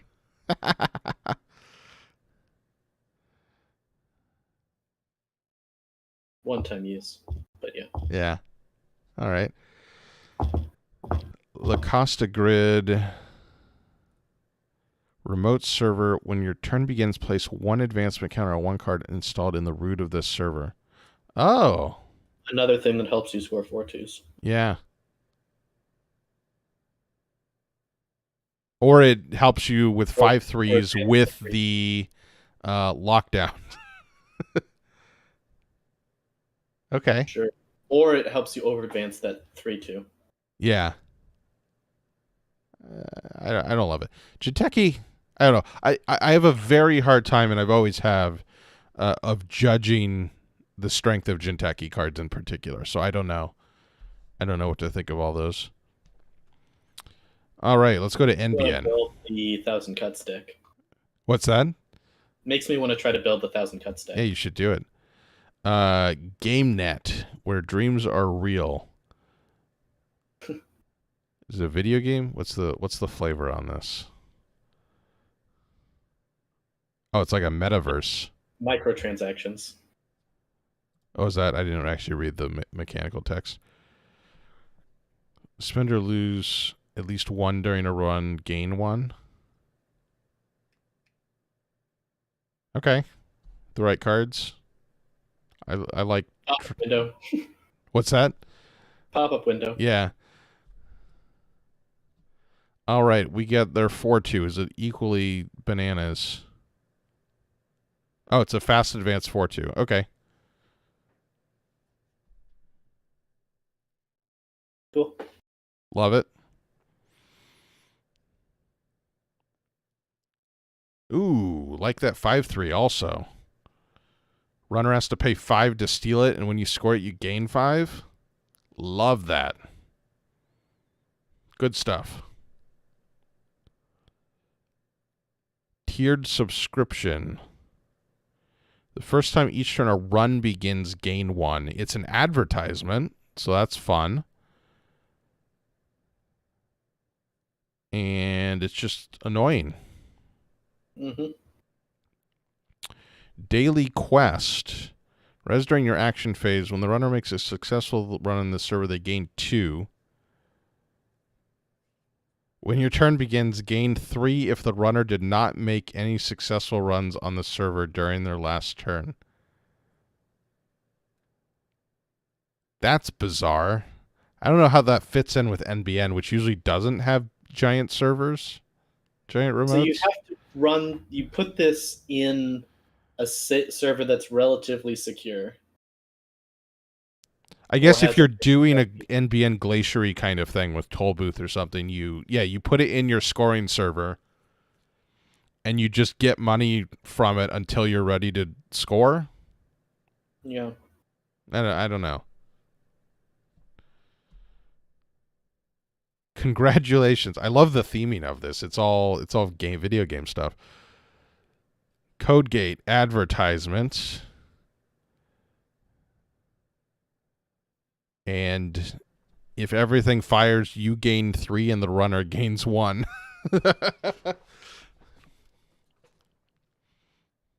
Cool. 1 cost to res. Although it's when the runner passes this ice, gain 1. But I don't know in what situation they would encounter it and then not. They don't have a chance to not pass it once they've encountered it. Yeah. Maybe there's a card somewhere. Loot box. And the run unless the runner pays 2. This is all cheap too, yeah. It's a trap ice and the run unless the runner pays 2. Reveal the top 3 cards.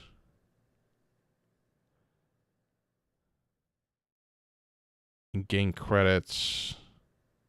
Huh.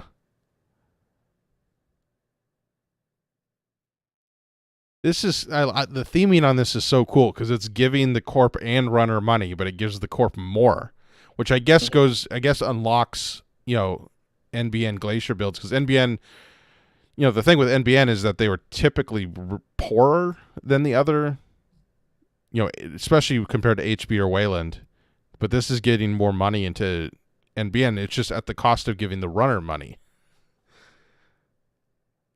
That, from a thematic point of view, that's really cool. Gold farmer, that's great.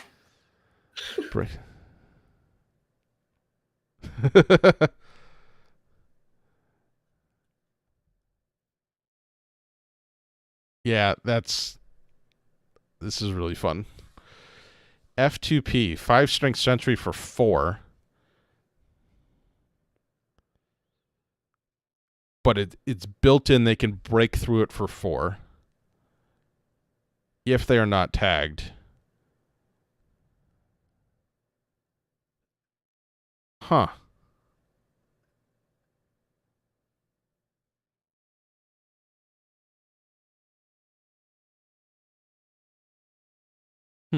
I think that could work. All right, operations focus group.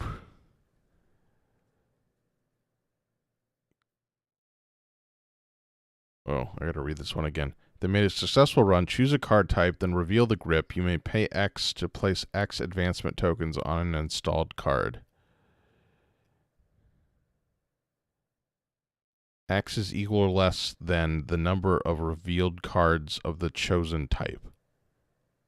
Whoa. So you say event, and if they have 3 events, or if they have more than 1 event, you get to fast advance something.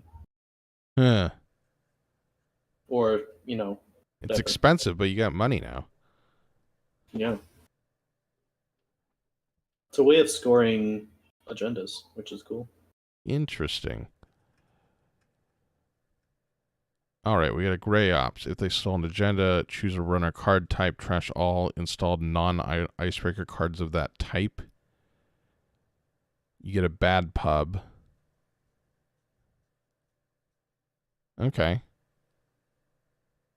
Maybe. I'm not sure about that one. Seems like a tech card. Yeah, for sure. We got the lockdown. This is a solid lockdown. You got to take a tag or pay 4. Cool. Digital rights management.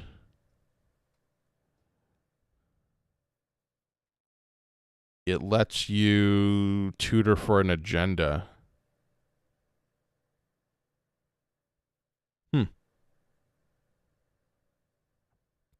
Okay.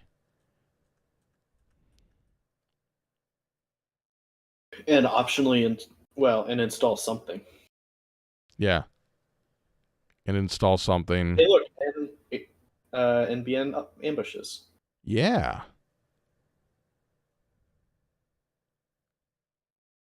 Remove a bad pub unless they take a tag. So that's definitely for a very specific deck.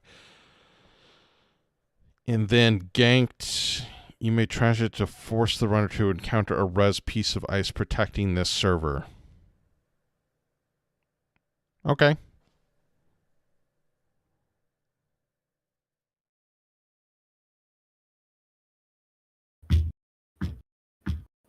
Yeah, sure. Okay. I'm fine with it. All right, Waylon, what do we got? Sea headquarters. Oh, wait. That's the ID? Limit one remote server? Costs more to run HQ. Oh, it's a flip identity. Flip side. Haha. Oh. When a runner makes a successful run in HQ, flip this identity. Whoa. It's Weird. tempo ID. I like it flavor wise. That's fun. Yeah. So you have it on the HQ side. They got to pay one. Yeah. It protects HQ, I guess. All right. Agenda. So the base is 1. It taxes them to run HQ. And then you flip it. But if they do run HQ, it flips automatically. Oh, I thought that was under flip side. Oh. Oh, you have to manually flip it. I see. You manually flip it, then it's protecting your remote server, but if they hit your HQ, they flip it back. Yeah. Not sure if it's good, but it's fun.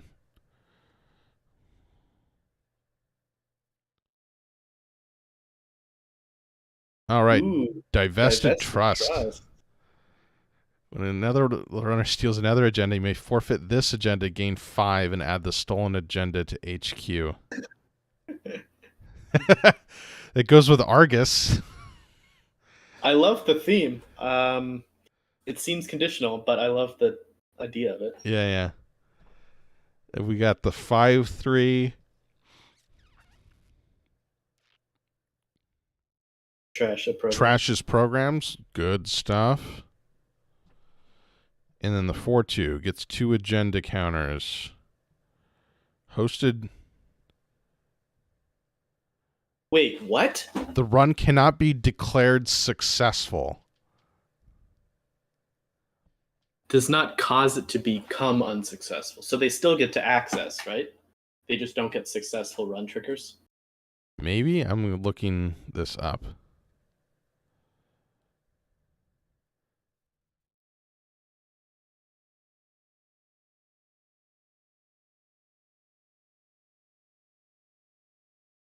Okay, here we go. Popular if successful cards. Apocalypse.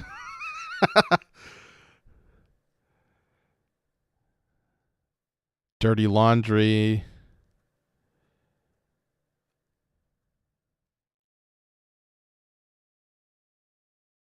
Okay, well, so it kills. It's an anti-apex, anti-criminal card. Basically. So that's the weakest 4/2 we've seen yet, for sure. Yeah, because they can still steal stuff. Yeah. Yeah, I not in for it. It's weird tech. All right, we get an asset, 3 clicks, gain 6, remove a bad pub. Sure, why not? I guess. Okay. We get an advertisement. If you have any other res assets, resolve 1. Otherwise, resolve up to 3.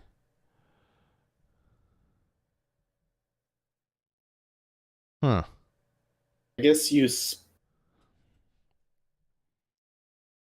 you splash this into your Spark deck? I mean, I guess it's a good asset if you don't have many other assets.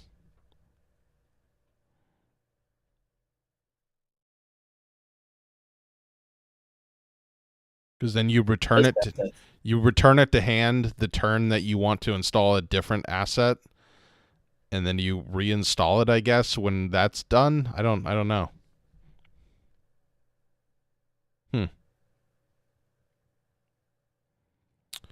All right, ice. We got sandstone. 3 costs for 6. And it drops every time the runner encounters it. Mm-hmm. Really good ratio on it, though. Yeah? But it's going to start degrading. Well, it's a 3/5, right? Because it's never not gonna be a 3/5, or a 3/5. 3/5 is a good strength ratio, though. Yeah. I don't know if there's not other better gear check stuff. I could see it working. Big old fat Sentry. It gives you a bad pub, trash an installed runner card, and neuters the run on a trace. That doesn't seem great for 7.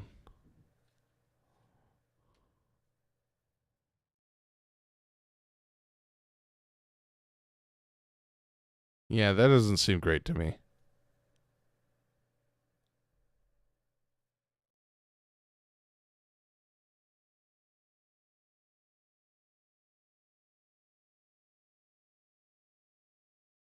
We got a interesting taxing code gate. Mm-hmm. That's specifically additional ice. Yeah, the ice that it wants a specific server. I don't dislike it. While this ice is protecting HQ, they have to lose 2 or end the run.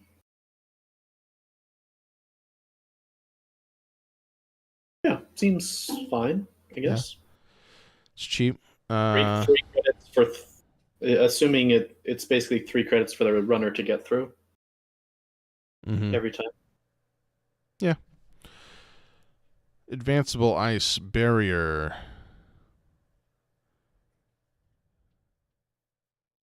Oh, here we go. Once you get 3 advancement tokens on it, it becomes a 5 strength, and the runner cannot break more than one of its printed subroutines.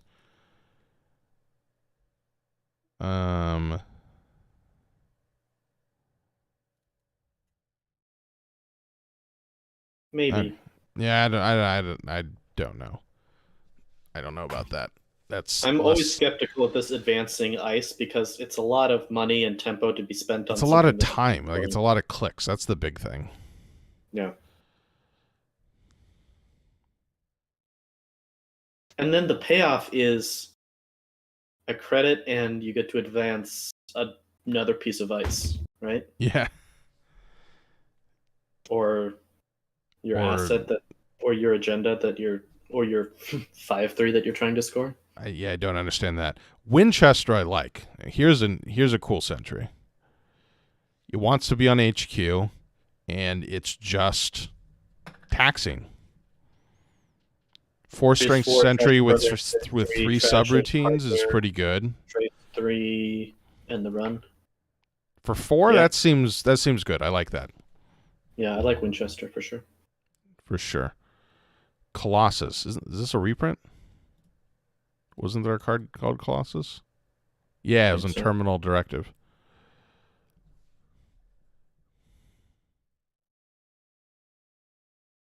Yeah, it's fine. I like 4 strength sentry, but I like Winchester better. All right, we get a double operation.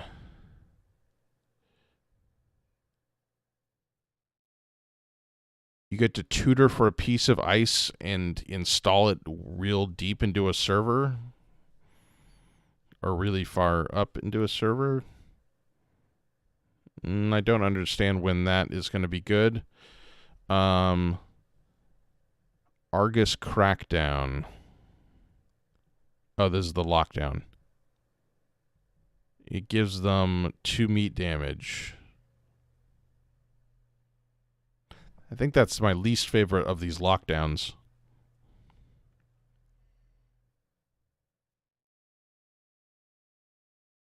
Is there a combo where you force them to run, or you bait them into running, you somehow give them 1 tag, and then you give them another tag and boom them the next turn?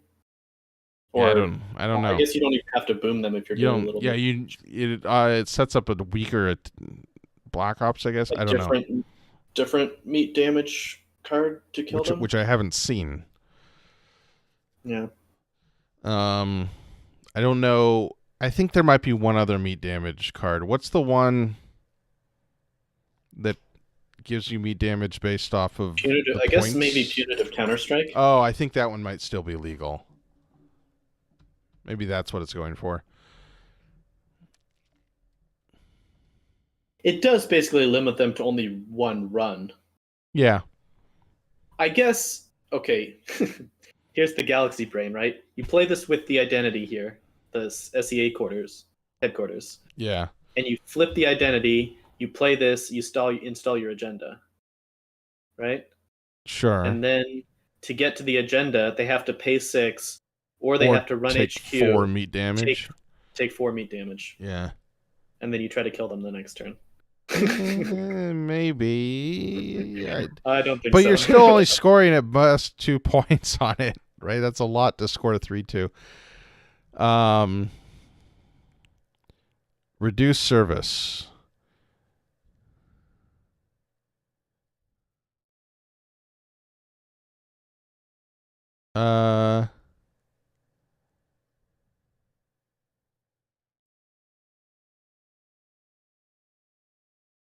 It's just bad. Well, Maybe not. just makes a server expensive. I think it could work. Maybe. I think it could work. It's a taxing thing. It's like the same function as a taxing piece of ice. Yeah. It's just the tax is just straight money. It's not the threat of something else. Kayambe grid. Oh, it's more advanceable ice. Advance everything once. It's the advance everything once deck. Look, if you get 3 pieces of ice there that are each advanced once, they have to pay 6 credits to access that server. Sure. All right. Look at vulnerability audit. Oh, it's a 4/3. Ooh. Yeah. 1 influence. You cannot score. You can't fast advance it, but you can. I don't know. I maybe that could work out. You'd have to be so confident about your deck, though. Like, if the runner randomly snipes this, 3 agenda points. Yeah. I don't know. I could see it working. I mean, it's same as getting a 5/3, right? It's the same thing. Like it doesn't protect itself, I guess. And it doesn't give you anything, but it costs 1 less. I guess I'm thinking this fits in an HB deck, maybe. That wants to install and then Well, it fits in any deck that you can get an extra click on, and then go from 0 to 4. Right, it helps you. I guess it helps save density on this that. fits with all of those lockdowns that you play to score 4/2s. Yeah. Maybe. There's a 4/2 with antivirus tech. Cyberdeck Sandbox. That's sure if viruses become the thing. That I think that's just bad. I think Unless it is. Every deck is Unless every deck is viruses, yeah. False lead. That's a reprint. Yeah. I don't remember it being run. CSR campaign. When your turn begins, you may draw a card. I feel like that was.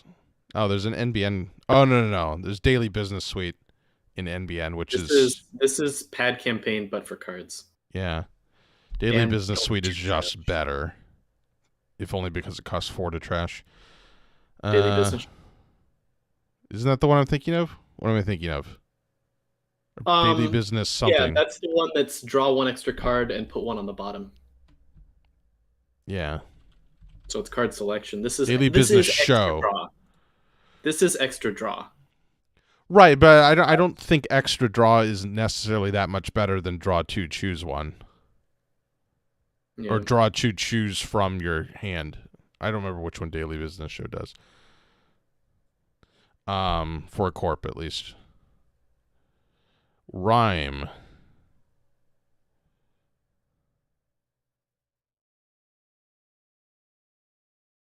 Is that good?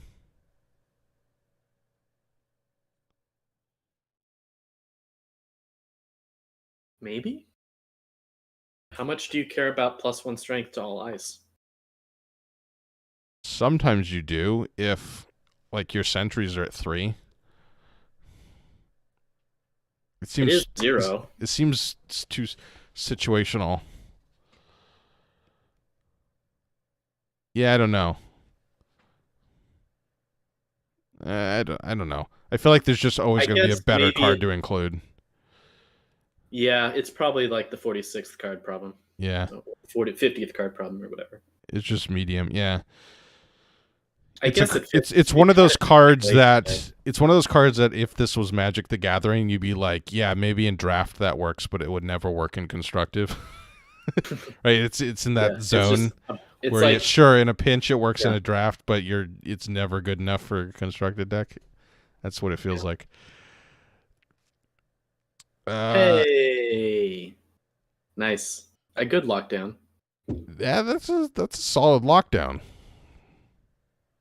So I guess the lockdowns are. I assume they're replacing currents because they banned all currents. Yeah, it's like a weaker current because it only lasts 1 turn. Which it's smart design. This is a nice effect. I like this. 0 cost. Play this, install advance. Yeah. They have to pay 6. Especially in comboed with like Bologna. So they'd have to pay. So if you did that on Bologna, and on 2 advancements, they'd have to pay 13 to steal the agenda. That's the NBN 5/3. They cost 5 to steal. You'd have to pay 13 credits. How are you going to advance it twice? Oh, yeah, you can only advance it once. Never mind. Yeah, you're right. But even then, yeah, giving them 6, I could see it. All right, runners. Here we go. We're on the home stretch here. We've got Anarch, Untold Protagonist. When your turn ends, if you access at least 1 card, gain 2 and flip it. Ooh, it's a flip identity.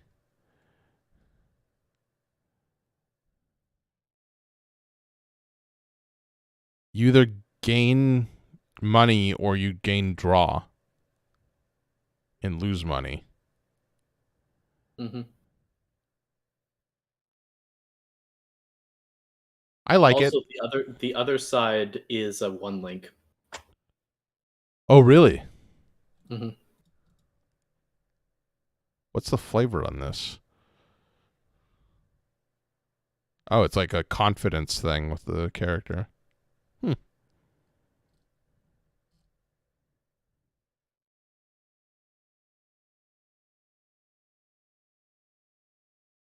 I don't know if it's great, but it seems fun. I've tried to play a deck with that and got destroyed by Gagarin, but I'm sure I wasn't piloting it correctly. Yeah. Isolation event, trash an installed resource, and you get basically good econ numbers. Yeah, maybe. If you have resources sticking around you don't like. Although resources usually trash themselves when they cease to be good.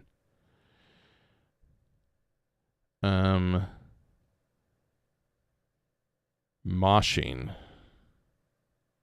Cycle 3 cards and get 3 credits. I like it. Good for Anarch. Yeah. Demolisher, the console. The trash cost of each corp card is lowered by 1. And you get a credit the first time you trash a corp card each turn. That seems solid. Yeah. Seems solid. Wait, was that... Oh, there's 2 consoles. Oh, for the person with two facets to their identity. More memory, cheaper. The first time each turn you spend credits from or install a companion, gain 1. Okay, so there's a couple companion. There are 4 or 5 other companion cards. We'll see. And they're all resources. Okay, I see what this ID is looking like. And Devil Charm seems handy.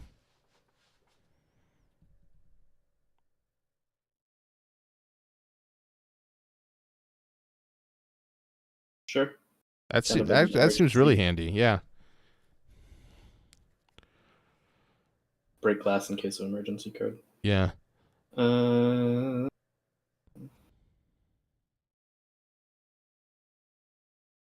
There's an Anarch card if I ever saw one. Yeah, that hardware chip. Yeah, that's that's what you want. We've got a virus. Oh, it's Data Sucker, right?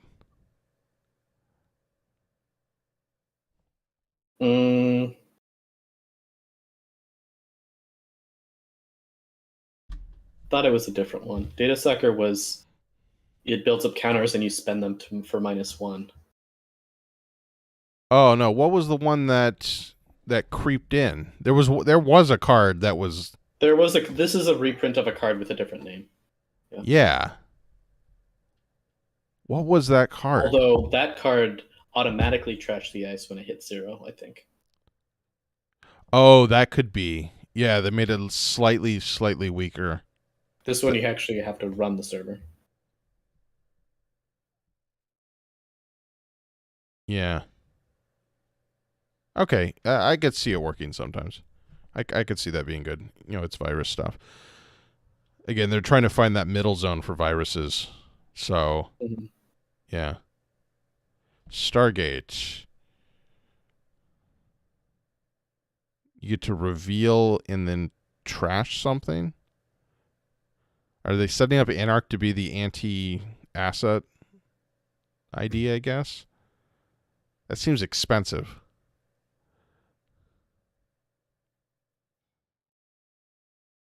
For 4? And costing 2 memory? Yeah. All right, well, now we go to the breakers.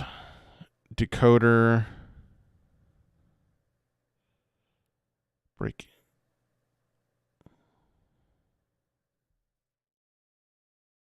Wait, what?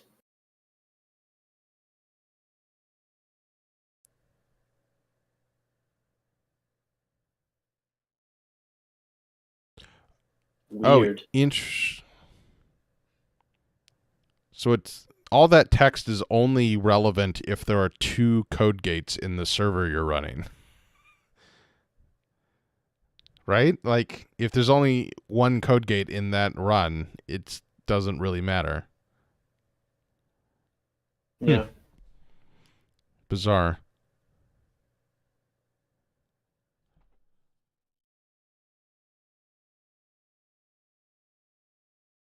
Now, the Sentry one... The strength numbers are tricky, but... Yeah, I mean, that's always the thing, is 4 strength on Sentry. Mimic is just going to be better than this. Yeah. 9 times out of 10. Yeah. This can get more strength, but you pay through the nose for it. 6 credits to get to 4 strength, and then it's 2 credits to break. Unless you have these virtual resources, which there are a number of them here. Yeah, it seems like this whole thing is shaped around this virtual resources companion thing. All right, the Nihilist.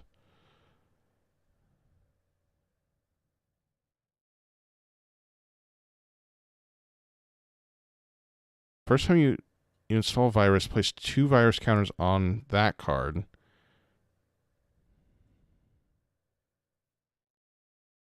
Let you draw cards.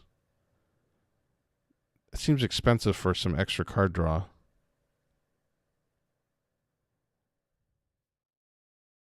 I don't get that card.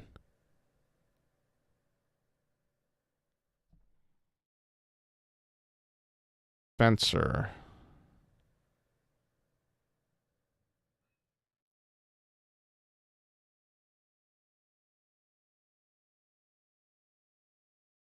So it's for credits for trashing stuff? Mostly? My brain's dying as I read this. When your turn begins, or you still in agenda, place 1. Okay, whenever you make a successful run, you may spend hosted credits for the remainder of that run. Yeah, so it's for trashing installed stuff. And if you ever let it build up too much, you have to does. spend it. Yeah. I like that. That could be good. Again, it seems like they're setting up Anarch as the anti-asset ID. Or, faction. And then you got the same kind of thing, but for programs, which seems like it would be a little bit more useful. Well, I don't know, both could be useful. That one, I think Trickster's better. The Fencer, I guess you would need credits to trash stuff, but yeah. The Fencer seems like tech against asset spam. Trickster just seems like good. Yeah, I agree. Climactic Showdown.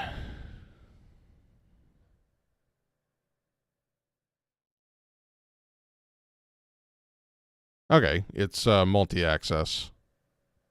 Cool. But you have to set it up the turn before, so you basically announce that you're going to play it. Yeah. That you're going to be running Central. And then you do it the next turn. I like the. It doesn't necessarily have to be the next turn, but. You could let it sit there. Oh no! When your turn begins, remove this. Yeah, it has to be the next turn. Yeah. So you're setting up a two-turn thing. lethal. Yeah. Okay. Then we've got so it's got this like suite of companions that have the same kind of thing. This one is to install non-connection cards. Sure. And then the other one is to play events. And then what was that card? What was that card we were thinking of before? Oh, then you have isolation to trash these companions basically for money. Maybe, yeah. I guess that makes sense, right? Because at a certain point, trickle becomes less important and getting burst economy becomes more important. Or at least you like the flexibility of that. Yeah, once you're done installing programs. Yeah. All right, let's go criminal. I never liked Anarch that much anyways. Criminal. Always... Oh, wait, what's the ID first? As McCaffrey. As McCaffrey. Job resource, connection resource, or piece of hardware costs 1 less. It has a link. That could be good. Yeah, that's nothing super exciting, but it could be good. All right. Events. Run any server.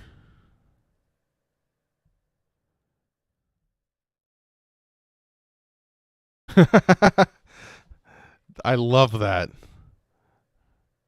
I don't think it's good, but that's extremely a criminal card. Mm-hmm. You just get to run again, and then you... So basically, if there's only one piece of ice, you just have to face plant into it, and then you get through it. Then it's just a slightly cheaper inside job. All right. Blueberry Diesel. Oh, Diesel's back. But mostly only for Crim. Only for Crim. That's 2 influence. Diesel used to be 1, right? Yeah. But this is Blueberry Diesel. It's a fine draw card. Yeah, it's fine. Bravado.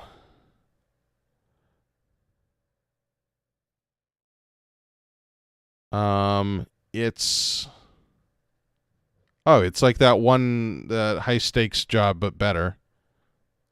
Less high stakes, but more reliable. When the run ends, gain 6+1 for each piece of ice you've passed. Yeah. Yeah, it's okay. Or like Dirty Laundry is you gain. It could be better. If there's no ice in the server, it's the same as Dirty Laundry, except it just cost one more. But if there's ice in the server, it becomes better. So, sure. All right, hardware, Lucky Charm. Prevent a corp card ability from ending the run. But you had to have previously made a run on HQ? That is so technical. Wow, that is such a tech card. Okay. I wouldn't say tech, I would say conditional. Like you have to set it up of you have to run HQ, then you can maybe get into their scoring server. Right, but it's got to be in a meta where there's lots of end the run cards. Oh, I guess. That would include ice though. Yeah, okay, yeah. That includes ice. Yeah. Maybe. Still skeptical. Flip switch. Oh, now we get that symbol again. Okay, what does that symbol mean? Errata from CR 1.4? No, but there's that other symbol that's the... Is that like a triggered ability or something? But it's not everywhere. I don't know what that is. Oh, wait, hold on. Oh, is this it? So if you click on it, it spells out that symbol, which is whenever a trace initiates during your turn. Did the other times that popped up include tracing? Maybe.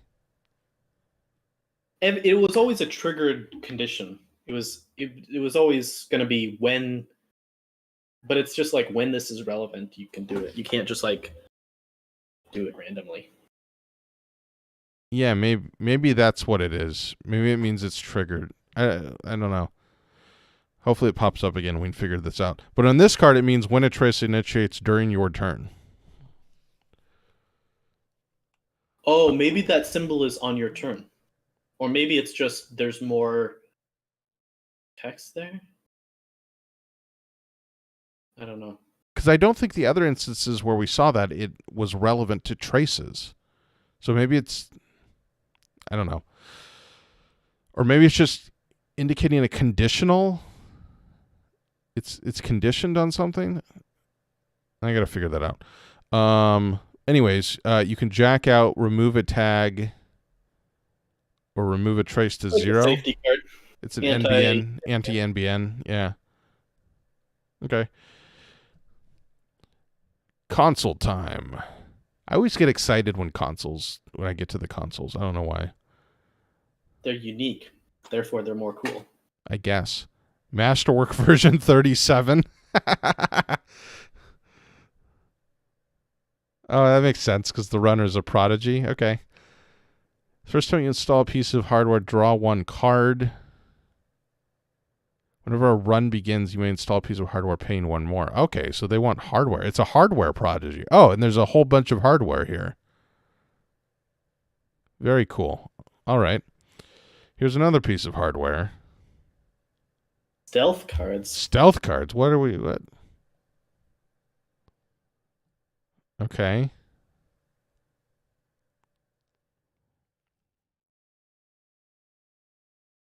Oh, that's really good. Wait, can you do that multiple times? Yeah, but you need stealth credits. No. You can only do it once.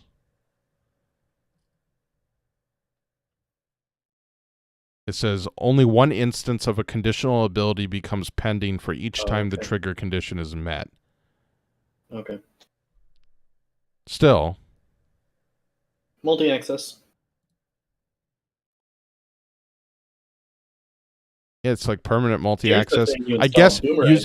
it entirely depends on if you can easily get stealth credits. So I don't know. Boomerang. Install break up to 2 subroutines. When this run ends, if it's successful, you shuffle it back into your stack. Nice. Oh, very cool. So all this hardware cycling. That's really cool.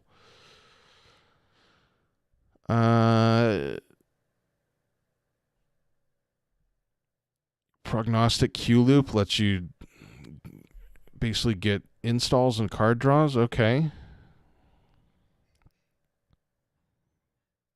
Oh, another console here. The first time each turn you play a run event, gain a click.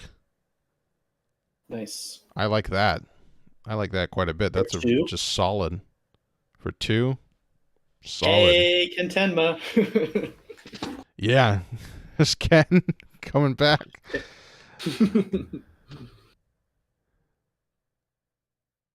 I did not see any stealth credits. Are there connections for stealth credits? There's one stealth card here, the Penundral Toolkit. For 4 credit, you load it up with 4 credits, and it's empty. It trashes. Yeah, that seems bad. I don't know what other stealths are potentially available though. Look at this Sentry Breaker. If you fully break a piece of ice, you get 2 credits back. I guess the numbers aren't. That's really strong. That seems good. I mean, low initial strength, but that's 1 for 1. It's 1 for everything, and you get 2 back. And you get 2 back. Seems good. That seems good. That seems quite good. 4 influence though, so you're not splashing that. Yeah. Or maybe you're splashing 1. Yeah. Oh, here's another stealth card. You just pay 2 to bypass any sentry.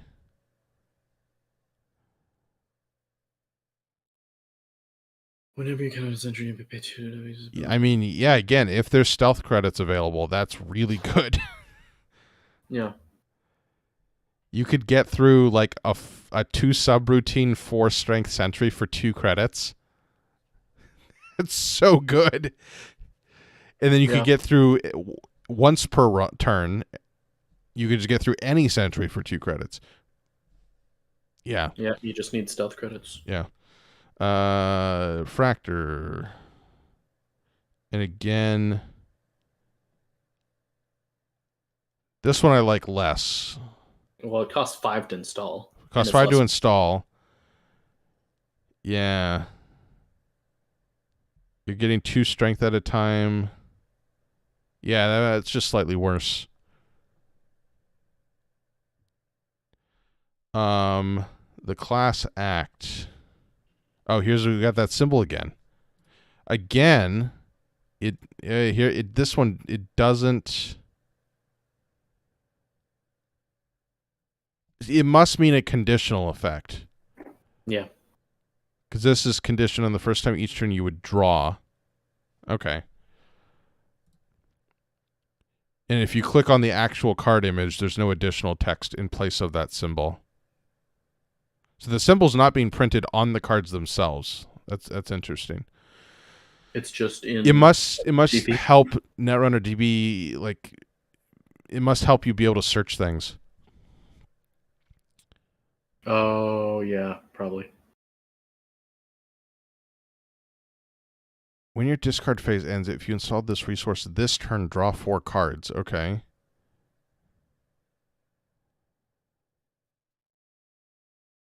So you install it. At the end of that turn, you draw up. And then... And so you get protection. You could protect against boom the turn you install it. Or like until the end of your next turn. Because you could be overdrew. Yeah. And it's also has a card selection. Yeah, that seems great. That seems really good. I like that a lot. Yeah. Yep, I think that's good.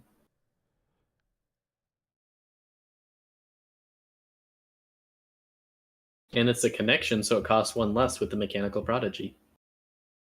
Oh, hey, look at that. Then we've got a D-res thing.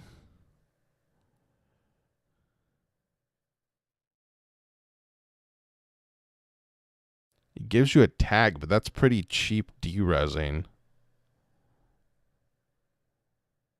That could be good. Against Glacier, I guess, if there's something worth You have to D-resing. encounter a whole bunch of pieces of ice, though. But I mean, you're a criminal, so you're probably going to be. Yeah. Then we get that very mediocre stealth credits, and then the back. Job location, the back.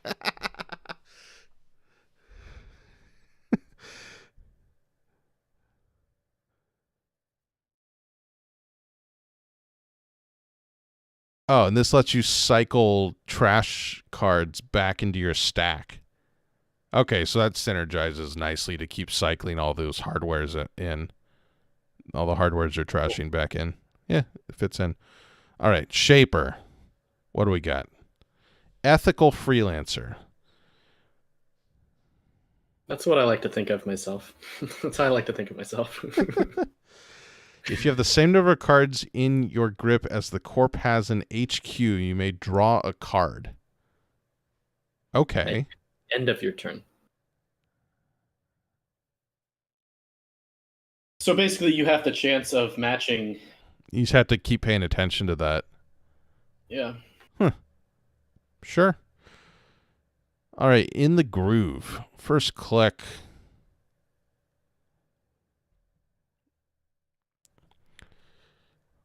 Whenever you install a card with a printed install cost of 1 or greater, draw a card or gain a credit. That seems incredibly bad. That seems so weak. You could just click for the card or credit. You're spending a click to get a card or credit later in the turn. I mean, on top of installing a card. But you'd want to install 3 cards. You have to spend a click to play this event. Yeah. Okay, so if you have to install multiple cards. You want to install 3 cards the rest of your turn, and you get cards and credit. I don't like that. Run R&D.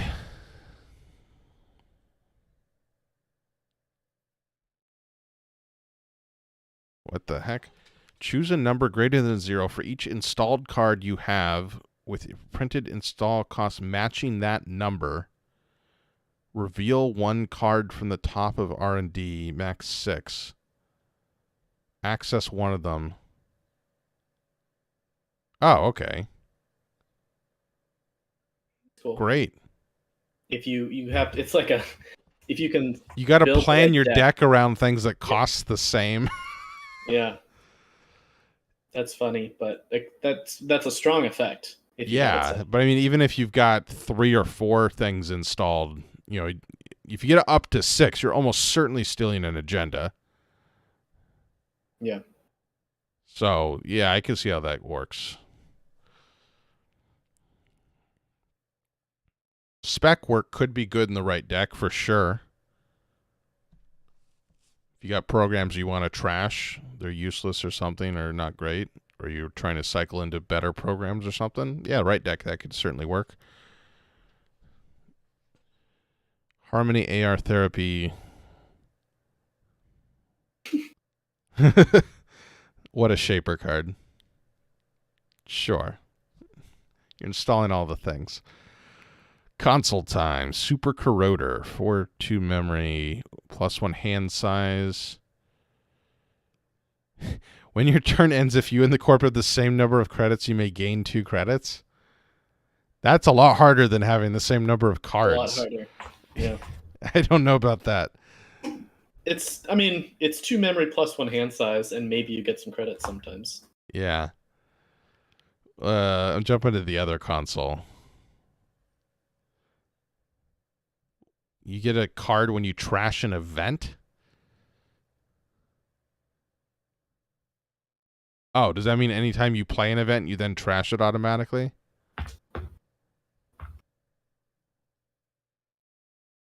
Sure. I think so. Okay, in which case, yeah, you're basically getting a free card draw as long as you play an event that turn, which is going to be many turns. Yeah. Okay, that one's fine. Simul chip.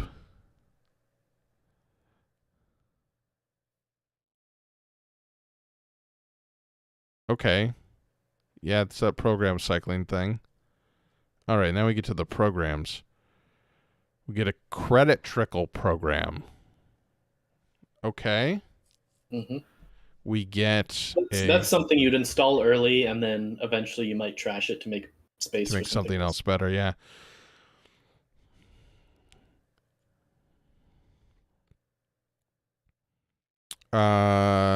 Ooh. Solid barrier breaker.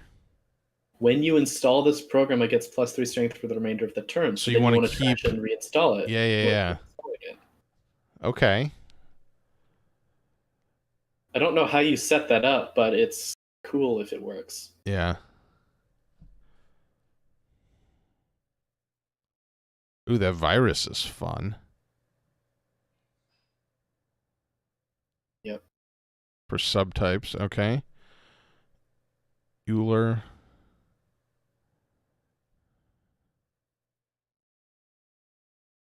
Code gate. And then you get free subroutine breaks on the turn you install it. That's cool. Mm-hmm. Ooh, stealth credits. Here we go. It's just a 1 reoccurring stealth credit for stealth decks. Okay. Penrose. Oh, nice. It's a double. It does 2 different types. So on the turn you install it, it breaks barriers, and then the rest of the time it's code gates. But it requires Look at that stealth. Strength scaling. Oh, it needs stealth. It needs stealth. Okay. Well, yeah. Again, if you got a stealth deck. Then we got a virus that swaps ice. Okay. And self-modifying code gets back in here. Nice. Okay. Tutor. Love it. The Artist. Ooh, that's fun. It's a free 2 credits on a click once per turn, and then you can install something for 1 less on another click. Yeah, with this whole deck archetype that it's trying to create, that seems like it would be good. I think that might be under the curve, but I don't think so. I think if you're installing a program or piece of hardware most turns, yeah, I think it pays for itself pretty quickly.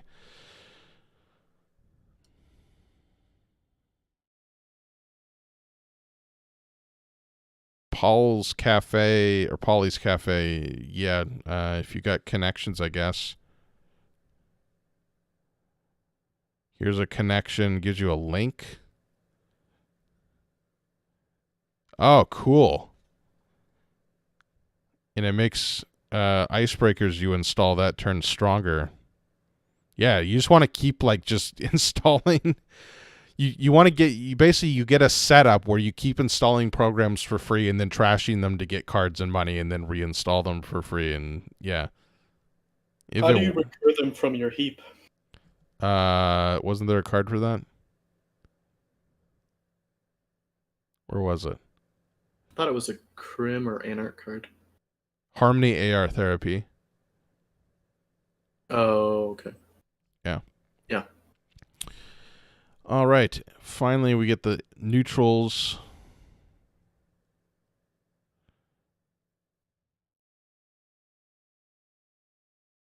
Rejig. Okay.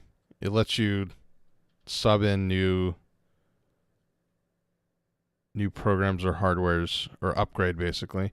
You can do this to just reinstall one of these special breakers. Oh. You add it back to your grip, and then you play it for free, right? Install it for free. Yeah. Oh, that's really cool. That's fun.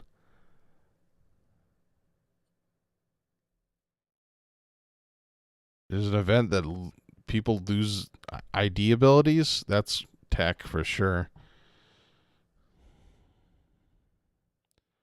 One or more cards are trashed from your grip or stack. You may add one of those cards to the bottom of your stack. I don't see a situation in which you want buffer drive. Maybe It's there's against being milled out. I guess.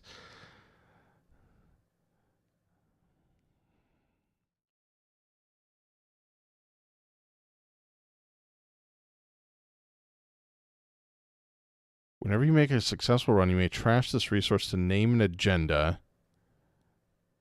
That's tech for like those stupid steel 5/3s, I guess. Or the Obokata protocol that's like take 4 net damage to steal this. Yeah.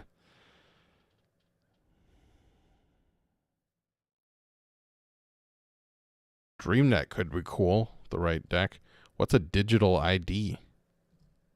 It's a type of the ID. The flip side of the Anarch has it. I think. Okay. Oh, and daily casts. Okay. Lots of cool stuff. Yeah, it's definitely all these are definitely like trying to build towards one specific archetype. I think more so on the runner side, which is cool. There's some of that on the corpse side too. Like yeah, for sure. Bioroid, Jinteki, 1000 Cuts, NBN Glacier, Wayland. Worst, just being bad. Having money, I guess. Advance everything once. Advance everything once is the new dominant deck. You need to build that deck just because we've talked about it like 4 times now. I do. Oh, a different time. All right, and we finally got the Borealis cards. Some spoilers, or I guess they're out. Let's see. We got a Bioroid Ice from HB. When you res, you may derez another installed card. If you do, the runner cannot use paid abilities printed on Bioroid Ice. So it's a Bioroid that stops them from clicking through Bioroids if you derez something. There's definitely things where you'd want that to happen. Like, re-resing campaigns is good. Yeah. That's really cool. And it does a brain damage. Brain damage and the run. That actually seems really cool. Yeah, it's a cool idea. Yeah. Anemone.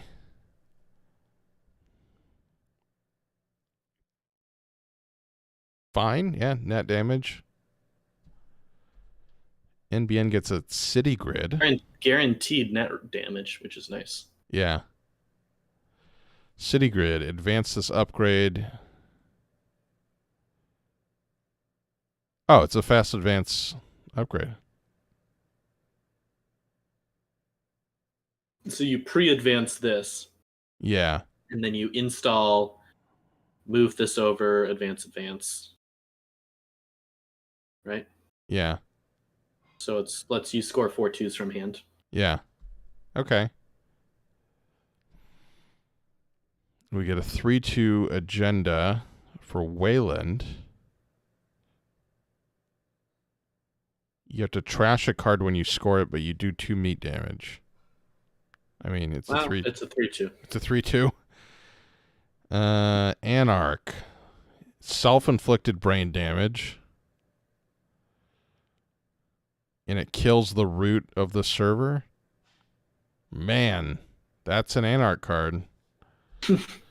I guess Burn it all down. I guess in an upgrade focused meta that would be valuable. A killer.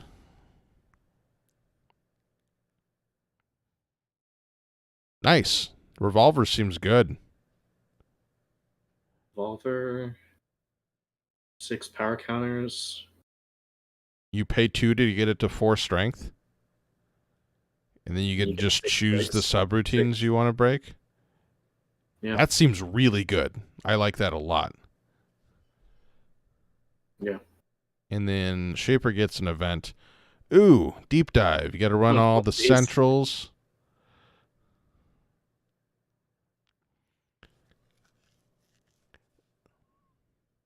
Set aside the top 8. You access one. You may spend a click. So if somehow you gain a 5th click, you can access a second one. Is there a way to gain a 5th click already, or are they teasing that it's going to be somewhere else in Borealis? There were a few ways. I don't know if they... I don't know if any of them are... I don't remember their names or if they're legal. I know they were in... the one I'm thinking of was in Shaper, I believe. I could see a resource, like a resource that if you run on HQ R&D and Archives trash, gain a click, would combo with this. This is where that console or that agenda that cancels successful runs comes into play. Yeah, for sure. Oh, man. All right. Well, that's all the new stuff. I can't say I remember all of it, but I have I have a decent ideas of what they're kind of going for with these new cards. I don't know how they're going to interact with the existing cards, but now I'm super excited to start making some decks. I tried to make a deck a couple weeks ago and was just completely lost. So yeah, I've at least looked through all the new cards now, so I have a starting point. Yeah, let's make some decks, and once I have the time to do that, maybe we can do a stream again and test them out.